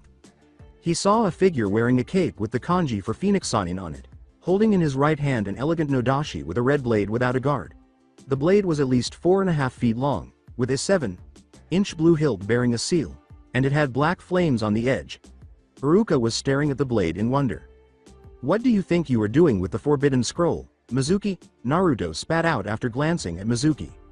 Mizuki, on the other hand, was terrified by Naruto's arrival and didn't think about Naruto coming here. Uzumaki. Sama, why are you in this place? Even though this Sannin might still be at least a cage-level shinobi, Mizuki asked in an innocent tone, "I really don't want to go up against one of the Sannin." "Mizuki, don't play games. For what purpose do you want the scroll?" When Mizuki finally plucked up the courage to confront Naruto, he replied coolly, "Of course you will never know. Other shinobi are not allowed to use this scroll because it contains the strongest jutsu in Konoha. Such a thing would be desired by anyone who aspires to be as powerful as the Hokage. Since you were the Hokage's apprentice, you obviously wouldn't need anything like this because everything was handed to you." Mizuki said this, and Naruto gritted his teeth and tightened his grip on his sword. The Hokage trained that dope. How dare they treat me like this? I should be pleading with Hokage to become his apprentice. As a Uchiha, I am deserving of this idiot's power. As he clenched both hands so tightly that blood was drawn, he imagined Sasuke screaming. The Hokage Tower, Sarutobi, who was keeping an eye on everything that was happening in the forest, was certain that Mizuki would die today when he simply insulted Naruto and the Hokage, even though he knew Naruto would probably send Mizuki to Ibiki after learning. That idiot simply dug his own hole. The Hokage said aloud, he should never have insulted Naruto by saying some so low. With Naruto grinned and said, "Well, Mizuki, as a Konoha shinobi I can't let you walk away with something that dangerous." Mizuki's frown quickly changed to a laugh, which reverberated throughout the forest, but was cut short when a fist struck his face, dislocating his jaw and sending him flying back at least 20 feet. Mizuki slowly stood up, his lips bleeding and some teeth loose. Softly, Naruto said, "Give up, Mizuki, there is no way for you to defeat me." With no other choice, Mizuki reached into his pocket and removed a vial filled with red liquids. Naruto narrowed his eyes and asked, "And what is that supposed to do?" Mizuki grinned. "I will show you." He then began to drink the substance, and after a few seconds of staggered back and forth, he screamed inhumanly. His hands, upper body, and head began to swell, and tattoos began to appear on his forehead, biceps, and both cheeks. His pupils turned green and slitted, and his eyes narrowed. The tattoos on his forehead resembled arrows, while the others resembled slash marks. "Nani?" Everyone in the room whispered, their eyes wide, and Mizuki began to laugh at the responses. "What a strong chakra," Iruka said, "My skin is twitching." Sasuke desired this power because he needed it to fulfill his ambition. "Damn it!" Sasuke cried in his head, "This power, why the hell am I the only one to be so weak?" With this power, Mizuki no longer felt afraid and felt capable of destroying anyone who stood in his way. "What's wrong, scared yet?" "Che, you are still too weak, fool," sneered Naruto. "I'll prove you are weak." Iruka, who knew Mizuki was never this fast, was shocked when he saw him sprinting toward Naruto with a kunai in hand at Junin speed. Screamed Mizuki as he barely caught sight of him. When the kunai approached within inches of Naruto's face, his thoughts were interrupted. That thing seemed to give him boost in his speed. Naruto used his superior speed to leap over Mizuki and land a spinning kick to the side of his head, sending him flying. I told you. Naruto told them, you are still weak even with this power boost. He then addressed Iruka and Sasuke, saying, you two move away from there. Iruka then approached Sasuke and assisted him in getting away from the battle. As he stabbed his sword into the ground in Mizuki's direction, Naruto said, well, Mizuki, you should consider yourself lucky to see this next technique that will claim your life. Dageki no Fenikusu, Flaming Phoenix Strike, he cackled. The Tower of Hokage. When the Hokage saw Mizuki change, he thought, that almost looks like. Then he remembered Enko's transformation from a long time ago, and he recognized it at once. That, then, is Orochimaru's strength. The Hokage muttered to himself, what are you planning now, my foolish students? With Naruto stabbed his sword into the ground in front of Mizuki and said, well, Mizuki, you should consider yourself lucky to see this next technique that will claim your life. He had never really employed this technique before, so he wasn't entirely sure how much harm it could cause. Even with his tainted chakra, he hoped it would be sufficient to defeat Mizuki because he would prefer not to waste it on another attack. Naruto yelled, Dageki no Fenikusu, Flaming Phoenix Strike. Raging blue flame shot out from beneath the blade in less than a second, tearing through the earth and traveling directly toward Mizuki at a speed that most Junin cannot control. Mizuki remained motionless. He would simply have to brace himself and hope to live to see another day because there was no way to escape the fire that was coming his way. The fire assumed the shape of a phoenix head and opened its mouth to devour Mizuki before it even touched him. To minimize the harm, Mizuki placed both hands in front of his face in the shape of a cross. Mizuki initially felt a little warm when it made contact with him, but then an intense pain shot through his body. His body seemed to be evaporating. Mizuki saw something that made his eyes hurt and be terrified as he painfully looked down at his torso.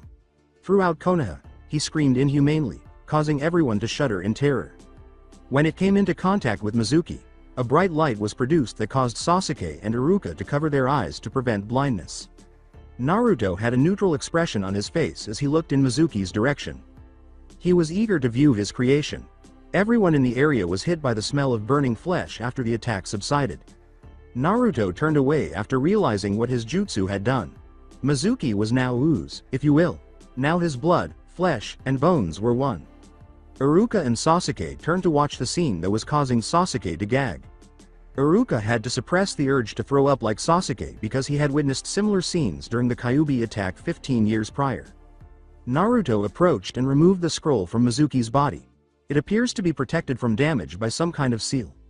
The blue glow on the scroll indicated that the seal had formed a barrier to keep Naruto's jutsu away from it. Naruto picked it up and moved to where Sasuke and Iruka were sitting after the glow subsided. Naruto said generously, Iruka-san, do you think you will be able to walk or should I carry you?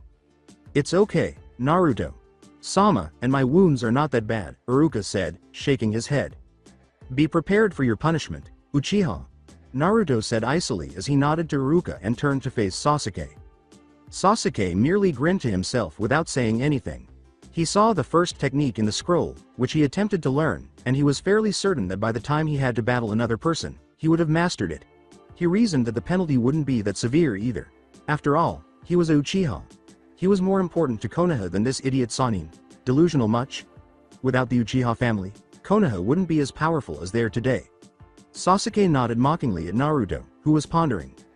Naruto smiled as he vanished from view, suggesting, now, go home and Iruka-san, you should get your wounds healed. They were unaware that someone was keeping an eye on everything that was happening in the forest. To hide his features, a hood was placed over his head. Only a pair of glasses the figure was wearing and the outline of his masculine face were visible. As he disappeared into the earth, he chuckled softly and thought, Orochimaru. Sama will be quite interested in this turn of events. One thought crossed Naruto's mind as he made his way to the Hokage tower. Who was that? To conceal his Icha book, Naruto made the Hokage fall out of his chair as he entered the tower through the window. I will have to remember his chakra signature. The terrified Hokage exclaimed, damn it Naruto. Would it kill you to use the door? The last time Naruto saw his sensei this frightened was when his wife discovered him reading those smut at home. Naruto laughed at his sensei's antics. The Hokage muttered something under his breath as Naruto's laughter subsided and he pointed to the orange book, asking, why were you trying so hard to hide that? Your Oba-san burned some of my precious books after finding it in my private library, Sarutobi said, holding the book to his chest and crying as Naruto repeated his question, not understanding what he had said. After giving his explanation, Naruto laughed, It was essentially what he had anticipated. Then he returned his hands and gave Sarutobi the scroll. Maybe you should put some seals on the place where you put the scroll, suggested Naruto, so no one could get it as easily as Sasuke did today. The Hokage glanced at him and nodded. Sarutobi sighed and leaned back in his chair, saying, "Why don't you do the pleasure, Naruto? I don't know much about seals." Naruto said, "I will put one before leaving on my mission. Oh, and I think you have spies in the village. I am not really sure, but I think you should look into these kinds of matters." The tension caused the Hokage to rub his forehead, and he moaned, I am too old for this shit." Naruto's eyebrows went up. Though everyone has bad days, he assumed that today was one of them. He had never really heard his sensei say anything like that. "Maybe you should retire, sensei." "And whom do you think will take my place?"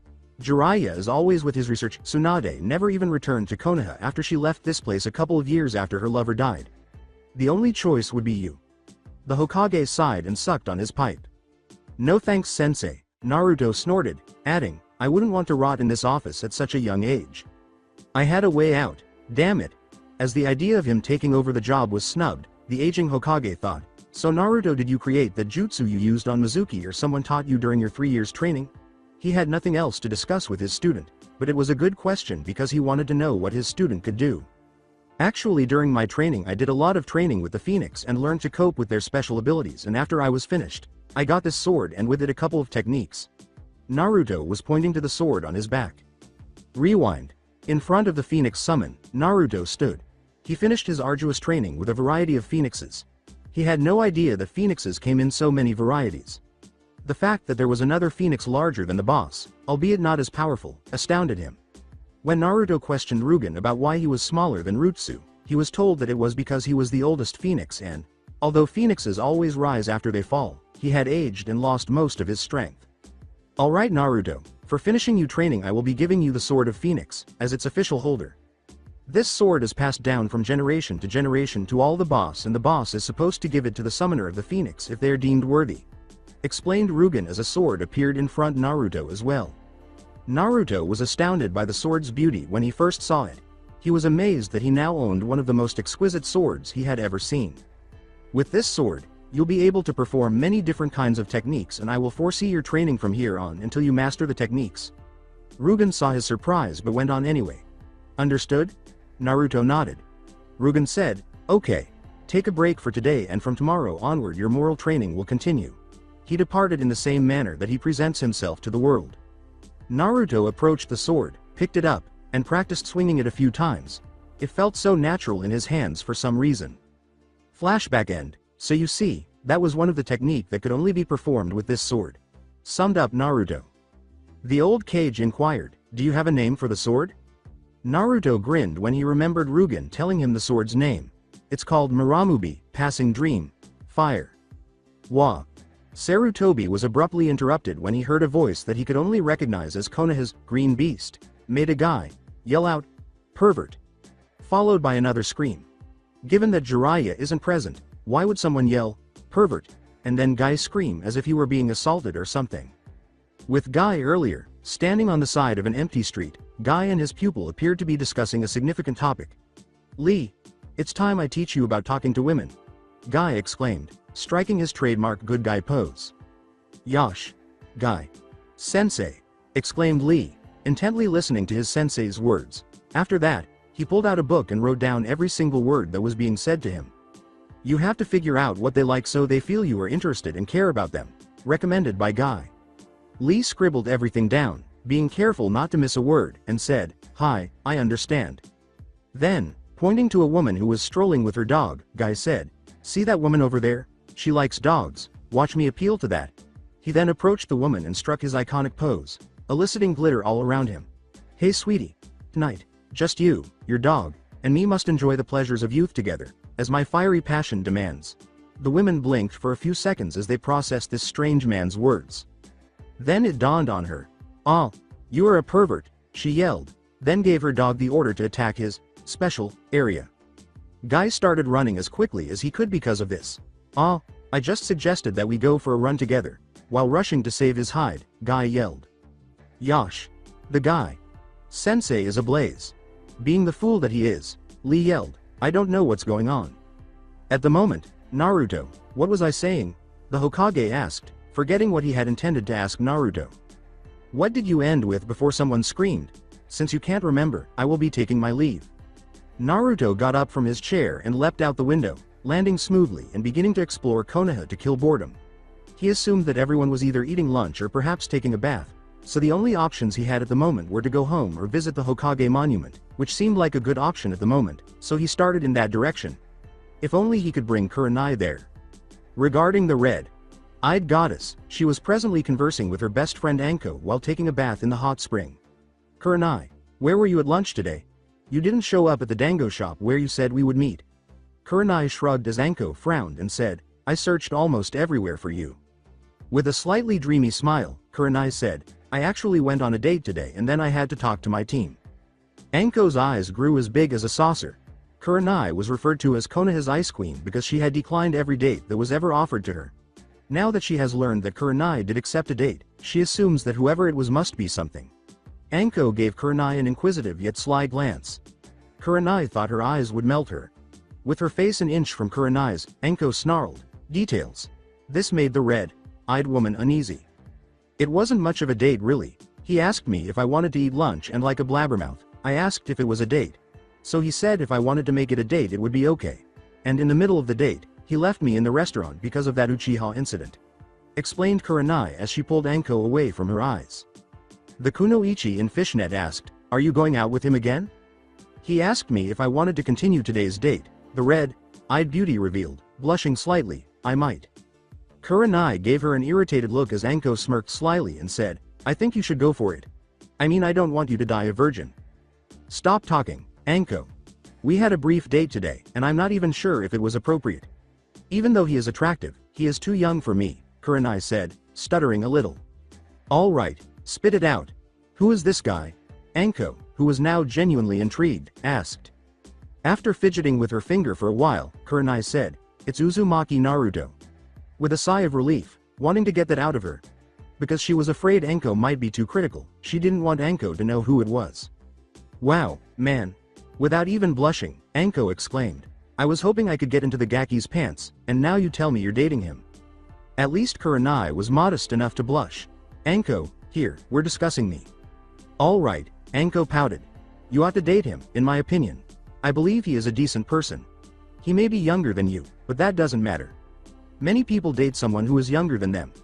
In addition to the fact that it will benefit you in the long run, he doesn't appear to be a pervert, so I suppose that's a bonus, Anko remarked casually. After giving it some thought, Kurenai said, I guess, I'll think about it. She and Anko then began to leave the hot spring. The following day, the morning sun was shining its beautiful rays on the happy Konoha residents as the birds were chirping happily outside, the shop owners were starting to set up their stalls, and 3 Konoha residents were extremely irritated about Somethinga or rather, someone Kakashi, who was supposed to be at his team meeting 2 hours ago and still hadn't arrived. Kiba and Sakura were furious. Kurenai was only mildly irritated because she was aware of Kakashi's tardiness. Shino and Sasuke both had a look of indifference, and Hinata was sticking her fingers together. Shaw. Where in the world is our stupid teacher? With the exception of Shino, who continued to wear the mask of indifference, everyone in the room simply started to perspire when Sakura yelled in frustration and swung her fist in the air. Had Kakashi instructed them to meet 3 hours later, they could have taken advantage of this crucial time to further prepare. As he ducked a kunai thrown at him by an enraged Sakura, Kakashi said, My second impression of you is I don't like you. Oh, now that we are comfortable with each other, let's introduce ourselves. Kakashi's unhidden eye formed a U shape as he grinned beneath his mask. At that moment, a puff signaled someone's presence, and when everyone turned to face the direction of the sound, they saw Kakashi standing there idly with a peace sign. Everyone was staring at him in confusion, and they all thought, who the hell said everyone was comfortable with you? Kakashi pointed to Hinata and said, let's begin with your names, likes, dislikes, and dream. You go first. Sakura's no.it.all demeanor interrupted, but sensei, shouldn't you introduce yourself first, being the teacher and all? I guess that's understandable. Hitaki Kakashi is my name, Kakashi said. It's none of your business what I like. I don't see how my dislikes are your concern either. I don't have many interests. As for my dreamsa. Kakashi trailed off while staring at the sky then looked down. Everyone's face felt at hearing his introduction. All they learned was his name. Kurenai wanted to go over and hit him upside the head, but that wouldn't set a good example in front of the kids. Since you interrupted me, you're going first, Kakashi said as he gestured toward Sakura. Alright. My name is Haruno Sakura. I like Ia. Sakura giggling, she turned to face Sasuke. And my hobby Issa. Well, my dream Issa.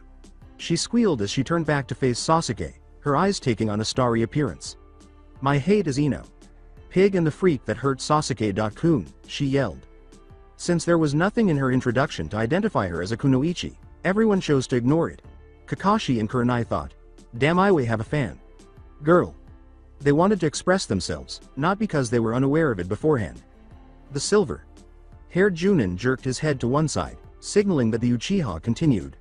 Okay, the brooding boy, he said. HNN. I'm Uchiha Sasuke. I don't have any likes, but I have a lot of dislikes. I don't have a dream. It's more like an ambition. Here he darkened his face and said, my ultimate goal is to kill a certain person and to resurrect my clan. Just as I thought, though that resurrecting his clan thing seems little off since I thought he was gay, Kakashi said, narrowing his eye. After witnessing Kakashi's team introduction, Kurenai took the initiative to introduce herself, saying, my name is Yuhi Kurenai. I enjoy lounging at the hot spring and hanging out with my friends. Perverts, tardiness, and people who flaunt themselves are things I dislike, she said, glaring at Kakashi, who turned away. Learning new genjutsu and cooking are my pastimes. And my dream. Well, I think I will keep that to myself, she concluded, her eyes a little glassy. I'll proceed next. You can call me Inazuka Kiba. This is Akamaru, my partner and companion. I enjoy hanging out with him and attractive women. I don't like haughty bastards and those who mistreat animals. My hobbies include picking up girls and training and teaching Akamaru new skills. Kiba smiled perversely and said, and my dream is to become the leader of my clan and have a beautiful wife who will listen to me and not scream like Banshee. Kurenai thought, just another horny teenager. She gestured to the Hyuga heiress and instructed her to continue. Hyuga Hinata is my name. People who treat others with respect are the ones I like. I don't like haughty people. Learning new clan techniques and pressing flowers are my pastimes. When Hinata stutters, she says, my dream is to become a strong clan head one day and bring the branch and the main family together. I didn't want to write her stuttering crap, so I just wrote it like a regular person is speaking. The last member of her team was up next, and Kurenai thought, looks like I got a lot of work ahead of me. She definitely has issues with her confidence, but with proper care she could become a great kunoichi. I suppose I'll go after them. Aburame Shino is my name. I enjoy collecting and breeding bugs. Shino surprised the genin by saying, my dream for the future is to become the head of my clan. This was the first time they had heard him use multiple words. After introducing themselves, Kurenai said, now that we have introduced each other, I will tell you that we will have survival training at the training field in a few minutes due to Sasuke's accident delaying our team meeting. Kurenai's glare caused the normally unflappable Uchiha to tremble a little. Kurenai. Sensei, however, we already did that in the academy, Kiba objected, but Kakashi cut him off. Only 8 of the academy students who have been made genin will be selected as genins, the silver-haired sensei said, grinning from ear to ear. I am telling you the truth and I know you guys will be shocked at this piece of news, he said. With a gleam of evil in his eye, the Cyclops declared, the others will be sent back to the academy. Nani. As Sakura and Kiba yelled out, Sasuke grimaced and said, there is no way he will fail this test and if anyone tries to hold him back then he would just have to take care of it. After hearing Kakashi's words, Hinata lost all of her remaining confidence, and Shino merely drew his eyebrows closer. Kurenai and Kakashi hurried toward the team's training ground, followed by the rest of the group. A few minutes later, everyone was there, and Sakura was the only one who appeared to be fatigued. It seems we'll have to work on her stamina, Kurenai thought grimly. We will see you on Team 7 training ground, so try to keep up. You just need to take one of these 3 bells from us to pass the test. The person who receives a bell passes. Pulling out 3 bells and holding them in front of his face, Kakashi explained, if you don't get a bell, you will fail and have to return to the academy for another year of training. He then threw 2 bells to Kurenai. Kurenai's sweet voice also seemed to be trying to give them a hint. Once Kakashi gives the order, all of you can either charge at us with the intent to kill or hide somewhere and plan your moves, she said. Since Shino was wearing sunglasses, it was impossible to see it, but Kakashi said, you are to get the bells by noon today and failure to do so you know what happens. So you can use anything you want from shuriken to kunai, and even jutsu if you have them. Just as Kakashi started to speak, Sakura interrupted, saying, but, sensei, if we attack you with the intention of killing, you guys might suffer severe injuries. Kurenai grinned at her and said, now, Sakura. She was so innocent that she thought they might harm a couple Junin. Do you think we are Junin for nothing? Kakashi began pulling out his favorite book, hoping to relax and read about what would happen next. Everyone was on edge, assuming he was pulling out some sort of weapon, but they all flinched when he pulled out an orange book, looked at the Genin's face, and grinned under his mask. Alright, Hajime, he said, and the Genins vanished, with Kiba being the only brazen member of the group. Are you going to fight us both, Kiba? Kurenai asked, and she got her answer right away when Kiba threw 5 kunai at both Junin. They both managed to avoid the projectiles that struck some trees behind them. Kakashi began reading his book and let out some perverted giggles to get rid of Kiba, and it seemed to work pretty well when Kiba charged him and engaged him in Taijutsu. For a Genin, he had to admit that Kiba was pretty good, but that shouldn't come as a surprise given that Inuzuka specialized in Taijutsu. Kiba decided to have enough prepared for his clan jutsu, so he called Akamaru over, threw him a food pill, ate one himself, and then crouching low to the ground so he was on his hands and feet. Doden. Shinju Zanshu no Jutsu, Earth Release. Double Suicide Decapitation Technique, he yelled as Kakashi began to perform sets of fast hand seals after witnessing him do this. Then, Kakashi appeared beneath Kiba and pulled him down until only his head was above the ground. Kiba screamed, "What the hell?" As his body became immobile, he noticed that his dog was whimpering and in the same state. Looking down at Kiba, Kakashi said, "Well, 1 down, 4 more to go, right, Kurenai?" Unable to find her, Kakashi turned to look around, but after hearing a scream that he recognized as coming from his pink-haired student, he smiled and thought, I guess she is taking care of the others. As all of this was going on, Hinata and Shino were planning to obtain the bells from the Junin. They discovered the true purpose of the test, and it was Shino who discovered it and went in search of Hinata. They were now seen moving in Sasuke's direction because he was the only one who could fight using his bugs and Hinata's Byakugan. Why are you two in this place? Sasuke, who was ready to take action to claim his rightful bell, was asked. Shino said in a monotone, we figured out a way to pass this test. Yeah, right, like no one knows how to pass the test, Sasuke said, raising an eyebrow. I just need to take their bells and move on. There are only 3 bells, and I won't be the one going back to the academy. Do you really think that we Genin could take on experienced Junin Sasuke-san? Shino asked, grinning at the Uchiha's folly. Hinata stumbled her words out. Sasuke sighed, thinking that he might have to rely on these helpless people for once. All right, what do you suggest? Shino and Hinata then began exchanging ideas with one another. Sasuke grimaced and said, okay then, let's get to work. The other two nodded and disappeared, and Sasuke looked around him as he hid in the bushes and saw that Kakashi was leaning on a tree with his face buried in his book. The raven-haired boy flew out of the bushes and blew out a massive ball of flames from his mouth with a loud and clear, Kaden. Gokakyu no Jutsu, Kawarimi no Jutsu, body replacement technique, he thought, narrowing his eyes and scanning the clearing for Kakashi as a huge ball of fire shot towards him, consuming him with a startled expression on his face. A moment later, he saw something fall to the ground, resembling a scorched tree trunk that had once been Kakashi. Kakashi whispered, never let you enemy get behind you. He then inserted his finger into a tiger seal and yelled, Sannin Garashi, and thrust his finger forward poking Sasuke in the ass. Raven-haired boy's face became red when he felt Kakashi poke him there. Oh yeah. I mean, oh no. Everyone, including Kakashi, froze when they heard Sasuke yell as he took off. Kurenai, who was observing everyone from a distance, thought, it seems they have figured out the meaning of the test, when she saw Shino take advantage of everyone's distraction to pull Kiba and the dog out. Sasuke appeared to be the ruse for their scheme.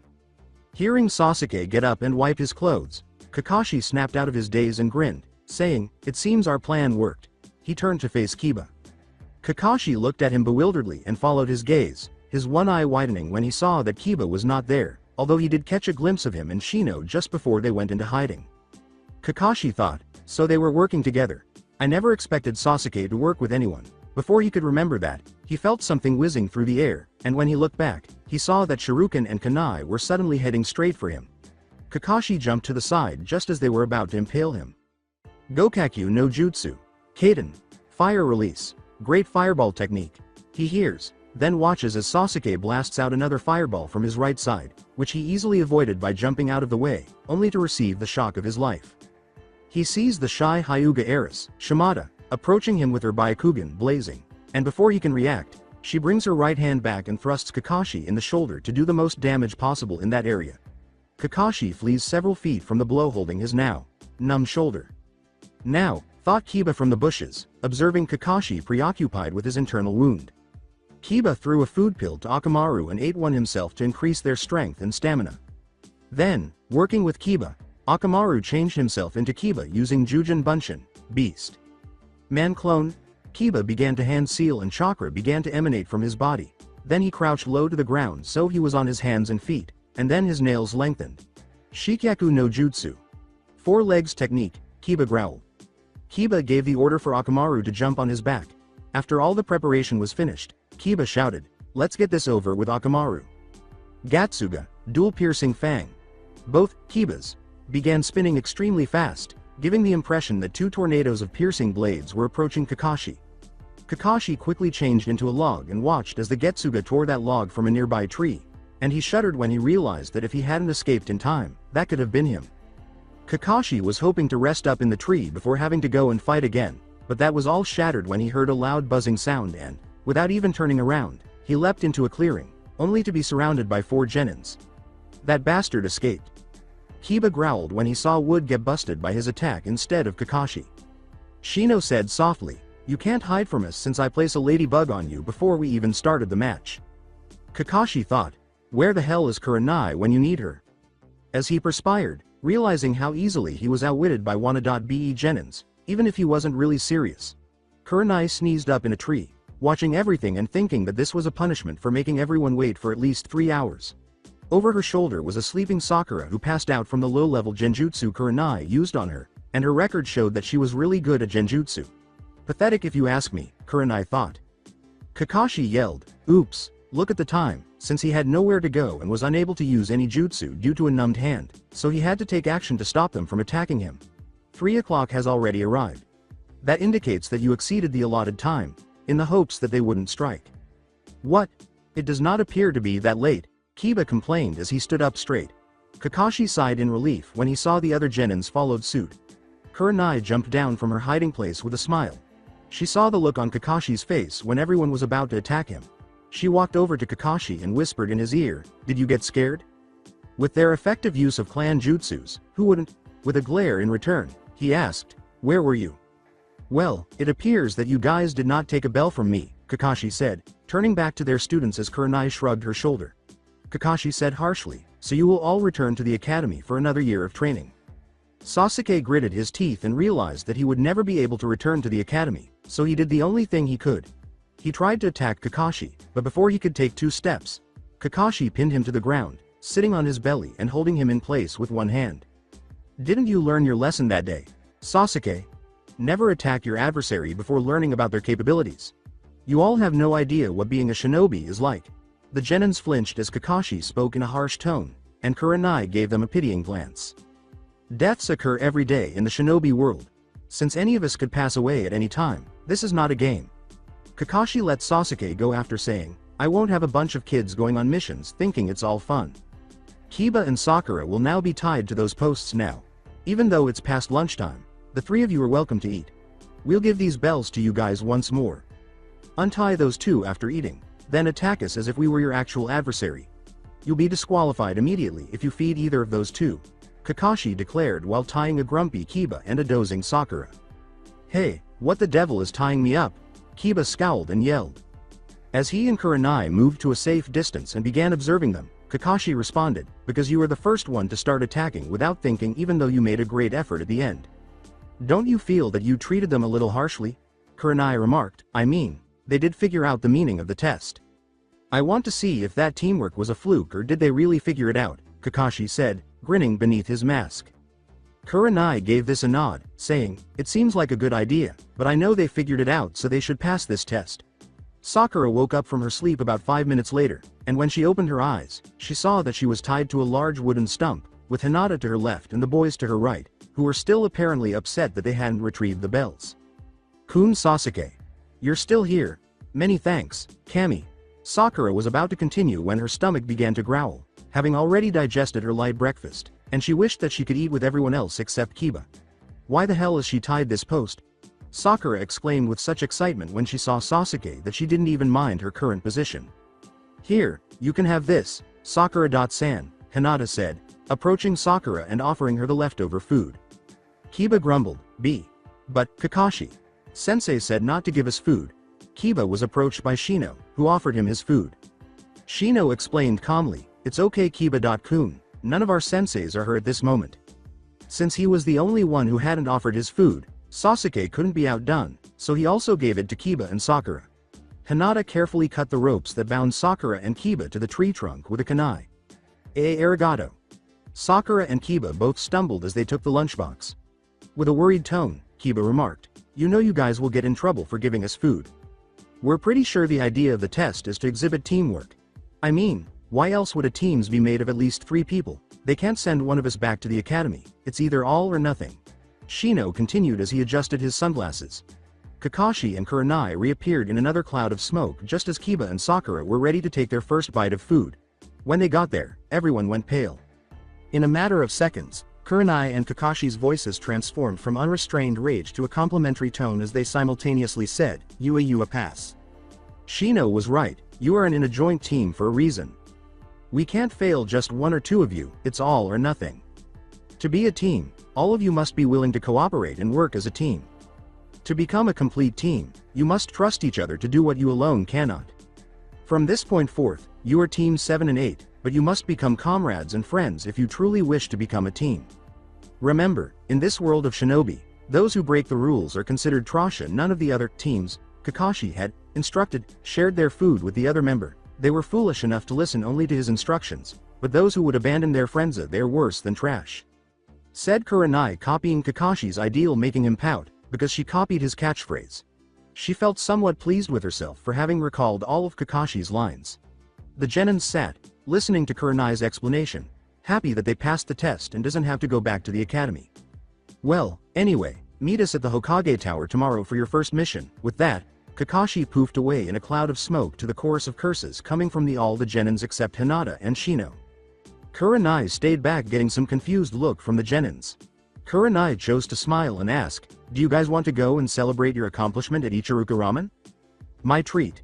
After noticing everyone's bewildered expression. Because he wanted to go home and mope, Sasuke declined. Sakura declined as well because her beloved Sasuke-kun was not going. Sakura followed Sasuke like a lapdog after he left. Every time he glanced at the red-eyed Junin during the test, a blonde shadow up in a tree a few yards away caught their attention. Neither the genin nor the Junin once noticed this. Then, as it approached Ichiruka Ramen, the figure vanished in a flash that resembled fire traveling at supersonic speed. That's it for today. I hope you guys enjoyed this great story. See you in the next one.